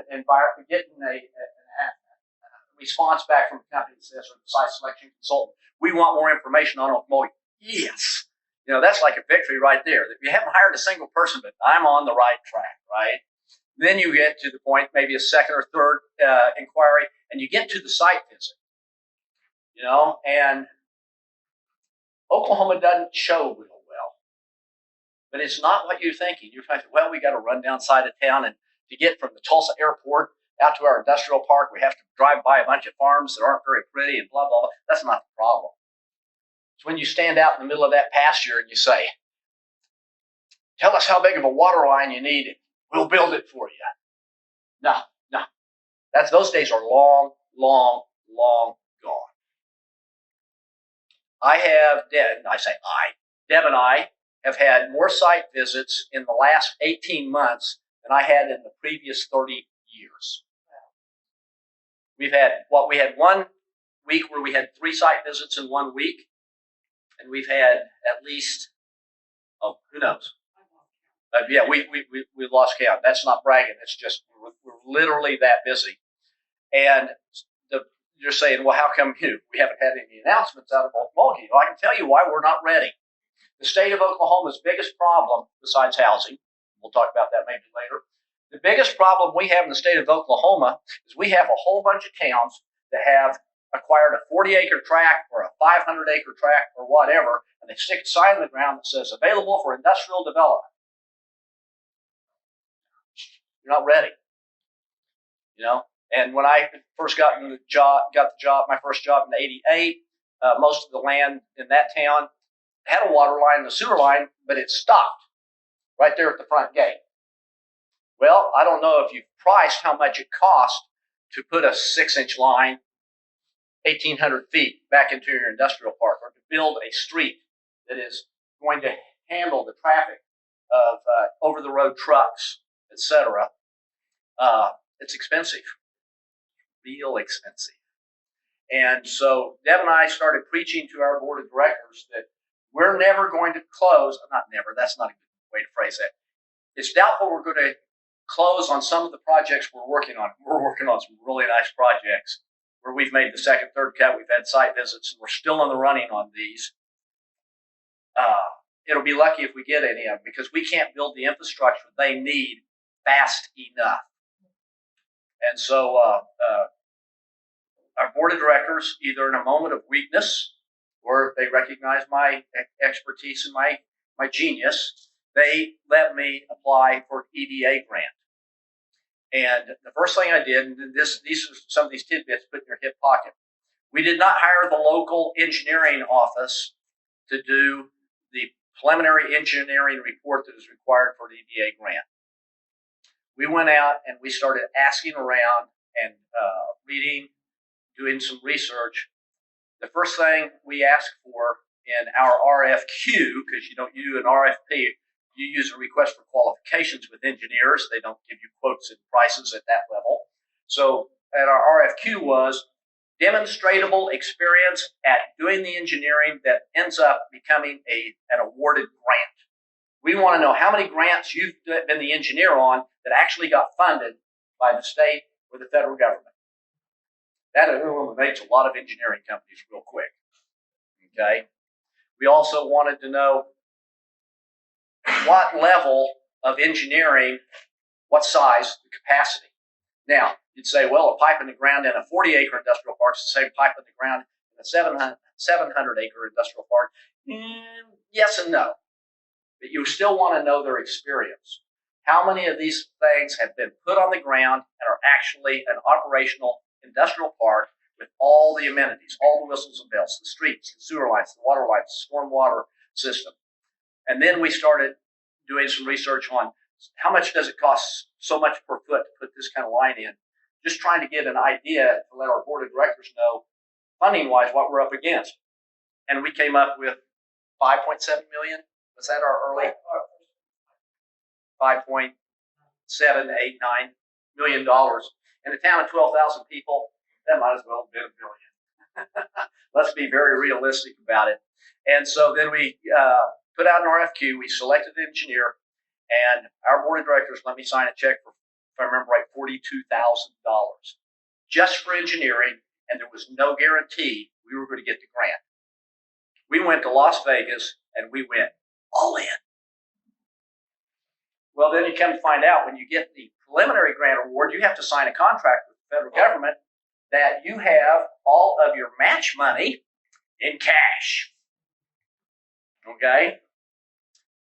We had about $700,000, $800,000 in the bank, and by the time we got our award of $2.1 million, we signed every penny. We obligated every penny of cash we have in the bank to get that money to put the infrastructure in. Now, I'm not saying that's the route you have to go to finance your industrial park, but success begets success. Then we got another $2 million, we got another $100,000, and so we're up to almost $4.2 million now to finish our industrial park. And today we had the groundbreaking. I wish you all could have been there. We filmed at 11. It was really cool. So anyway, that's, I think, our number one problem. Jared, feel free to jump in, agree, disagree, but we can't do rural development and compete with Tulsa and Oklahoma City unless we are ready to build the building today, because most of the RFPs we see say we want to start construction in the second quarter of 23 right now. They want to start construction in the second quarter of 23. Guess what? Well, Mogi's not ready yet. We're on the road, baby. We're on the road, okay? So start planning out what you can do. Start building bridges with the city, county, etc., because there are a lot of things you can do on the cheap that will make you look a lot more ready than maybe you are. Have the construction, save up some money and get some construction plans drawn, some concepts of what your industrial park's going to look like, when it is fully infrastructure. So take advantage of OSUIT. They are a phenomenal resource, and their department heads, when you have a site visit, call OSUIT, and if you can't arrange for whatever department they need, whether it's gas compression technology or cybersecurity, to have the dean of that department be in your town to sit down with that prospect and help you close. These folks are strong.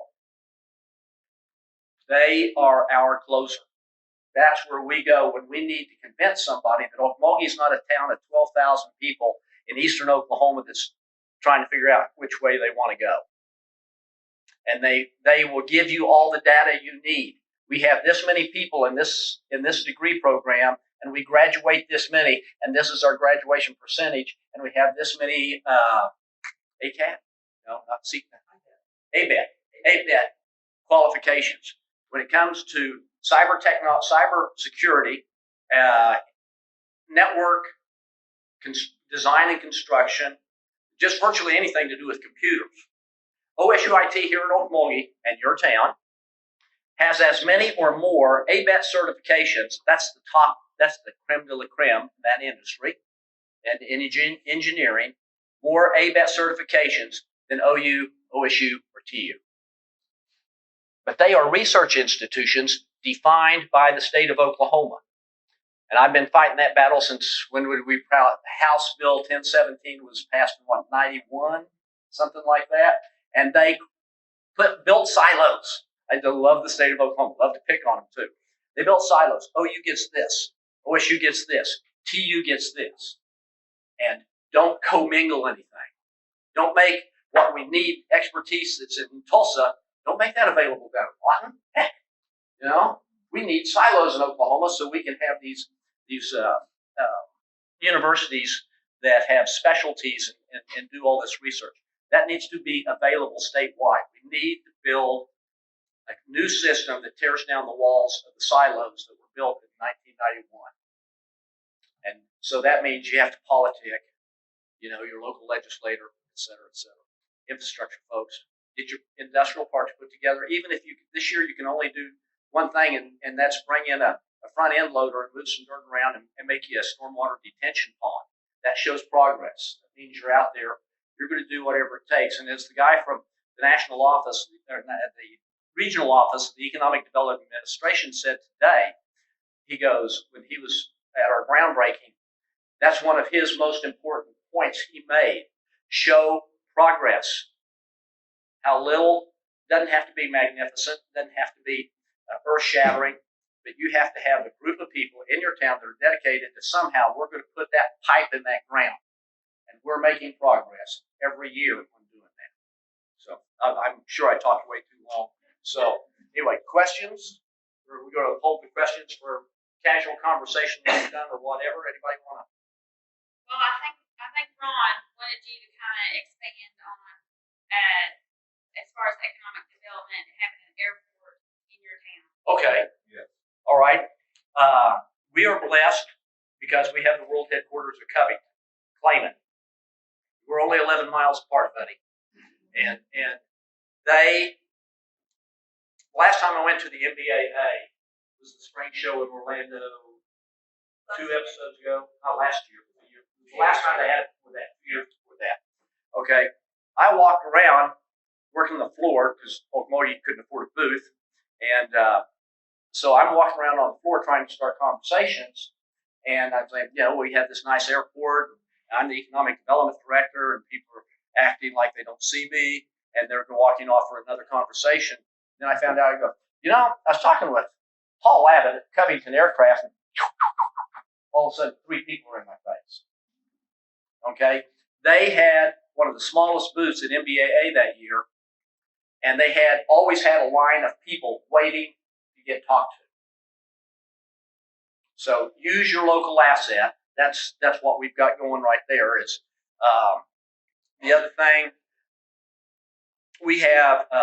Evidently, we have one of the lowest prices of jet fuel in Okmulgee, and we get quite a bit of business traffic that'll use us as a stopover to fill up for jet fuel. How the city is working that, I know, because that's a profit center for the city. They're just decided they're going to make a little less profit than the next airport down the road. You've got plenty, Ron, if I remember right, you've got plenty of space at hangars, right? Yeah. T-hangars. There you go. You got a new client. Get out there and build some T-hangars. Yeah. So. I guess the idea is that there are airports overlooking an airport up here. We've got one, but is it reasonable to put money in our airport to expand our area? Good. Do you have anybody in town that owns a company, especially a manufacturer that has their own private plane? Might check, ask around, because a lot of times you could possibly get another company that's thinking about getting their own plane, whatever, to build a joint hangar and make it a larger facility, or possibly, I'm spitballing here. Just try and play off of what else is going on at your airport, and start sponsoring some fly-ins. You have the EAA chapter, number 10, which is one of the oldest in the country, right up the road at Harvey Young. How much longer are they going to allow Harvey Young to stay open? Well, I mean, that's a privately owned airport, so they can stay open longer. Even though they're right in the middle of the flight path, right? Yeah. So that'd be, that's No. an FAA question, but we at the state allow you to stay open longer. Okay, that's cool. Yeah. We're mostly non-regulatory. Yeah, we're here to help. Yeah, if you're not familiar with Harvey Young, when you're on the east side of Tulsa and you see light aircraft taking off out of what appears to be a neighborhood, that's Harvey Young. They're taking off out of a neighborhood, literally. Great people out there, though. EAA guys, those are fabulous. You want to know anything about it, you stop right in there anytime. Yeah, free education there. You might invite them to come down and do a fly-in or an air show at your airport. The EAA, that's the Experimental Aircraft Association, Chapter 10, and they used to, when I was a member, they used to be at Harvey Young, right? Remember, they still do that. That's fair. They did. I haven't heard about Yeah. it. Invite them to do it, and that makes it a great tourism event. So I don't know if that's going to help, Ron. We can brainstorm on that some more later. Yeah, please. Yeah. One of the, sorry about it, but one of the local events that a lot of folks do, like the fire department will do like a touch of truck day, but a lot of times it's a small community partner with the airport to have fire trucks and a plane or two out there. It doesn't have to be big. I mean, it's just trying to get the locality interested in what you have in your community. Is there any landing system out there like ILS or GPS? Do you know? Yeah, There's not. Okay, if there's not any of those landing systems that are really critical, and you're that close, start having car shows and drag races out there. I've got a 350 in my Chevy. No, you could put me back about 60 years. That's what we used to go to the airport to watch drag races. Yeah. Yeah, that's all that. I'm so old I can remember when Air Force bases were closed on Sundays and they used to allow the local car clubs to have drag races on an Air Force base. Now with all security systems, that ain't ever going to happen. Keep in mind, if you taxpayer federal dollars, it's a little bit different than if you don't. So doing it the right way is important. I'm happy to help them. Just right. No questions for Porter, Deb? Yeah, include Deb in on this conversation. No questions? Debbie, anything you want to add to what I just presented? Sure. Oh, okay. That means Squirt, you've talked to won't sit down. She also has a couple hand signals that work into that occasion.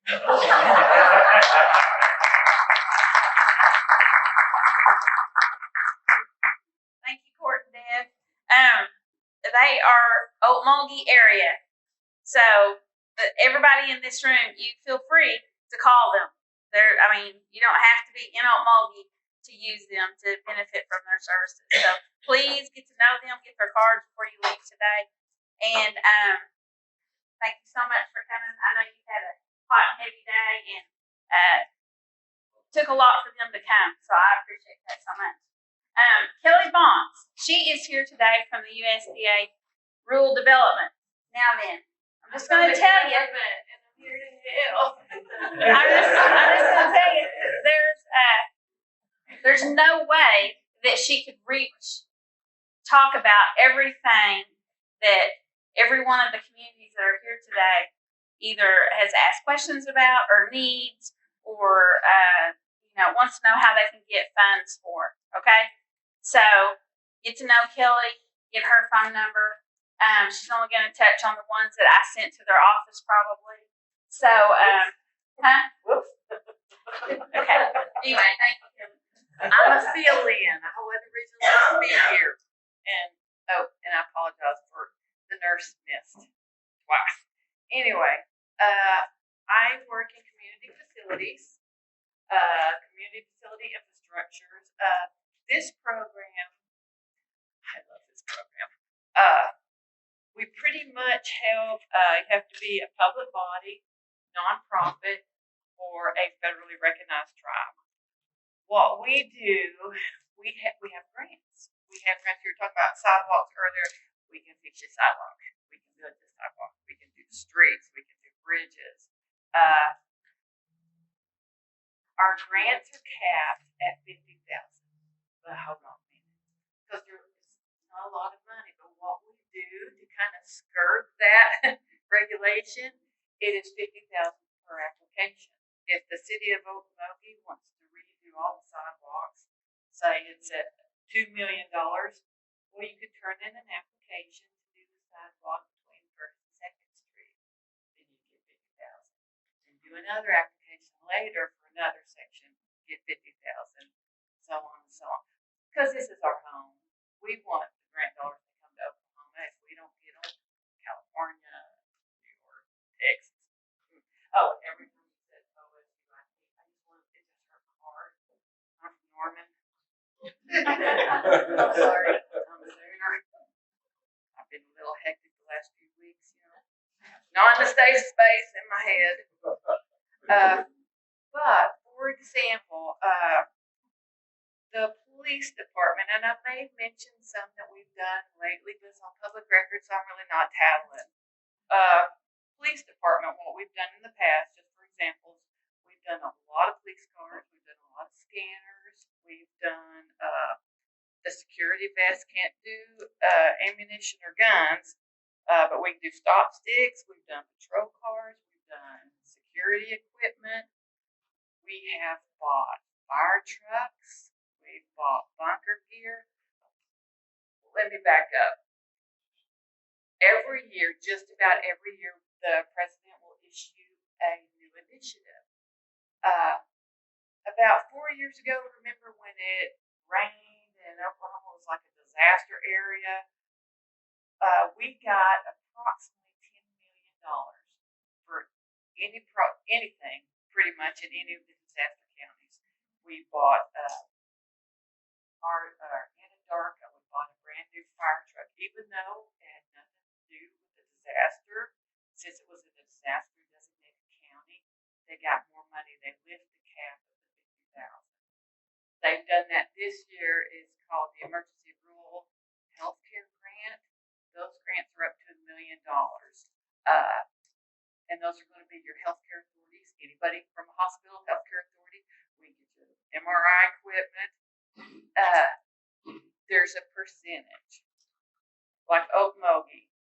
Okmulgee is 35% eligible. It's based on your income, your median household income is based on your population. So if Okmulgee were wanting to purchase a section of sidewalk for $100,000, since Okmulgee is 35% eligible, we could reimburse you 35% of the cost. You would just have to pay the 65% out of your pocket. But if it's something you have to buy anyway, and 35% keep on this stupendous. We've done some dispatch systems. We bought 2 ambulances for City of Guthrie, and we can do just about any and everything for a school. Atoka Public Schools, we just bought the SAD that went by it, but we bought 5 safe rooms. I believe it was the City of Atoka that wanted a community cellar. We did some parking lots for the town hall. We even bought them sirens, early warning sirens. We bought driver's ed cars for the schools. We've done buses, safe rooms, parking lots, roof repairs. Boswell School, we bought a bunch of brand new kitchen equipment, and did they ever need it? We've done some fire suppressions. Just about anything that will help your community is going to be an eligible purpose. The only thing we can't do is anything recreational. No swimming pools, no racing tracks, but it's a good program. Any questions? Yes, ma'am. Okay, we are applying for USDA grant for streets for $50,000 That's what we, because if you're going to apply for $1 million application, it wouldn't matter. It's still going to be capped out at 50,000. That's why we're like break it up so we can get some more grant dollars. So what my question is, if you want, how quickly do it? You can have as many applications as you want. The only caveat is, for example, say you're 35% eligible, wherever your town is. Okay, that's better. If you're 75% eligible, what we have to do when we're underwriting the grant, we have to see that you have that 25% ready and available. Bank statement, balance sheet, whatever. Because that's one of the questions we're asked is, does the applicant have the match? So if we do one application, we have to make sure you have the 25%. If you have a second application, we're going to look at your finances and we're going to make sure you have the 25% for this one, plus you got the 25% for that one.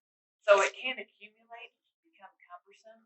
So I would recommend 1 or 2 applications at a time. But as soon as one is done, then you can turn around and reapply the next day. Our grants are awarded once a year, most of the time. And it's hard to say definitively because it's like Congress is always throwing money for special initiatives. We get money throughout the year. It's sometimes we have a lot of money for persistent poverty counties. And off the top of my head, I don't know who they are. There's about 10 or 20 counties throughout the state that we can get money from them year round. But our regular pot, we're awarded once a month. Once a year. But the nice thing is if we use all of our allocations, which Oklahoma always does, Other states that do not use their allocation, the national office just kind of takes their money and they're like, okay, anybody that wants them first come, first serve. So we can kind of go back and dip and get more funds. It just depends. Yes, sir. I think I've talked to you before. In that aspect of it, does the contractor has to have a EIN number? Applicants must have an EIN. Contractor, no, because the contractor, if I take that back, because they're not our customer. The town has to, or the nonprofit, or the tribe, whoever's applying, the applying entity. Okay. Town. The applicant. Where do we go to find out what percent you are? Oh, girlfriend, I have a table.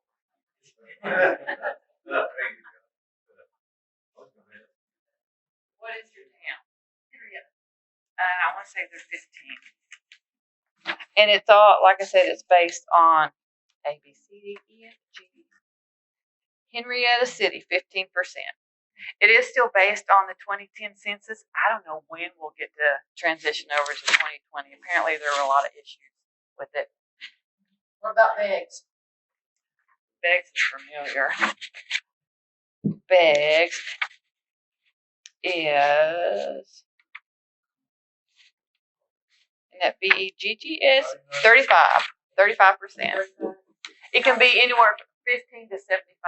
15 is the minimum, 75% is the maximum.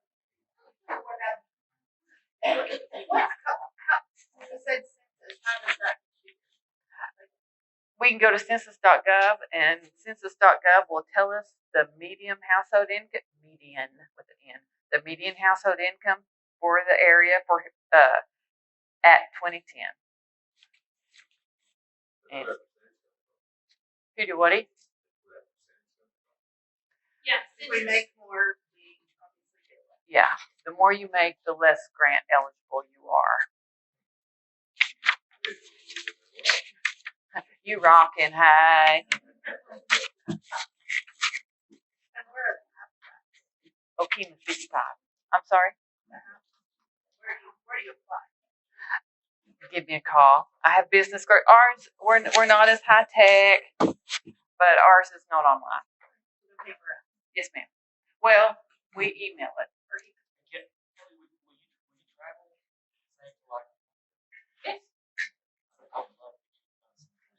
Let her rest. You bet. I don't want to have to go to the office and work. Right. You gotta love it, Gary. I know that I've spoken with several different people in the community, and some of these programs can be kind of overwhelming sometimes to look at. So probably the best advice is just to reach out to them and tell them what you have, whether it's old buildings downtown that you're thinking about turning them into something. I know that it has to be a community service, any school, any hospital authority, you name it, just not recreational. I mean, they have a whole book, basically, of programs and grants, ways to get funding for things. So whatever your subject is in your town, just reach out to them, and they can tell you the best way to maneuver. Right? I'm going to tell you how to figure out that. I took this course, Dale Carnegie. I spent $1,500 to tell you how to remember my name. Okay, ready? Kelly Bonds. My name is Kelly, and my belly looks like jelly because I eat too many bonbons. Kelly Bonds. I've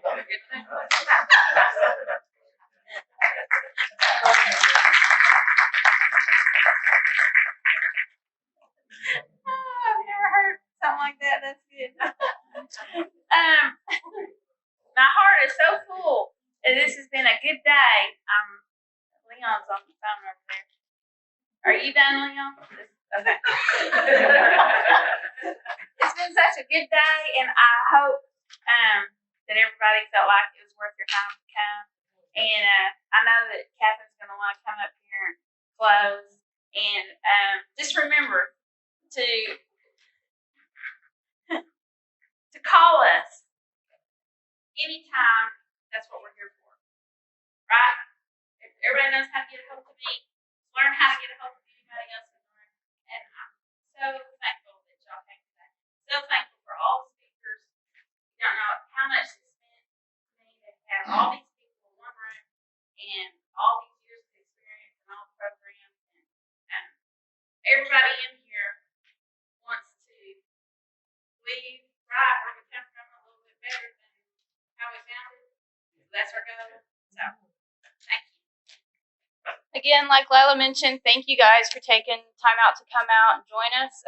This is very dear to our hearts, and we're very passionate about this to help out our communities and help out our members, and especially these partnerships that we build along the way. I really highly appreciate all that you guys do, and including the partnership you have with Central Electric and our community. We thank you again for coming out. I would love to give a big round of applause to Miss Lila. She needs a lot of you guys already know Lila. She is very passionate about economic development. And once we started economic development here at East Central Electric, it was, a lot of the relationships we had with the communities. And Lila came on board, and she has drove this truck down the highway, and we're so excited for the future of continuing this partnership with you guys, and looking forward to more partnerships, including joining with other co-ops and hopefully putting together something bigger with more communities all across Oklahoma. So again, we thank y'all, and again, thank you guys for coming out. We really appreciate it. Thank you. I did forget one thing. Last year, I went around to all the communities and asking for cities, towns, communities to partnership with us so that we could apply for ARPA funds to bring fiber optics to your area where we don't currently serve electricity. So just an update on that. As you may have read in the newspaper or seen on the news, that the ARPA funds have been released. They've approved the applications that they're going to. And so everybody has probably heard of the Broadband Coalition Group, right? Okay. So now they have a group, and right now they are selecting a director. See, somebody has to initiate these funds, right, for all the projects that were approved. So they are currently doing that, and I'm told as of yesterday that these funds, these projects will start being distributed January 1st, 2023. So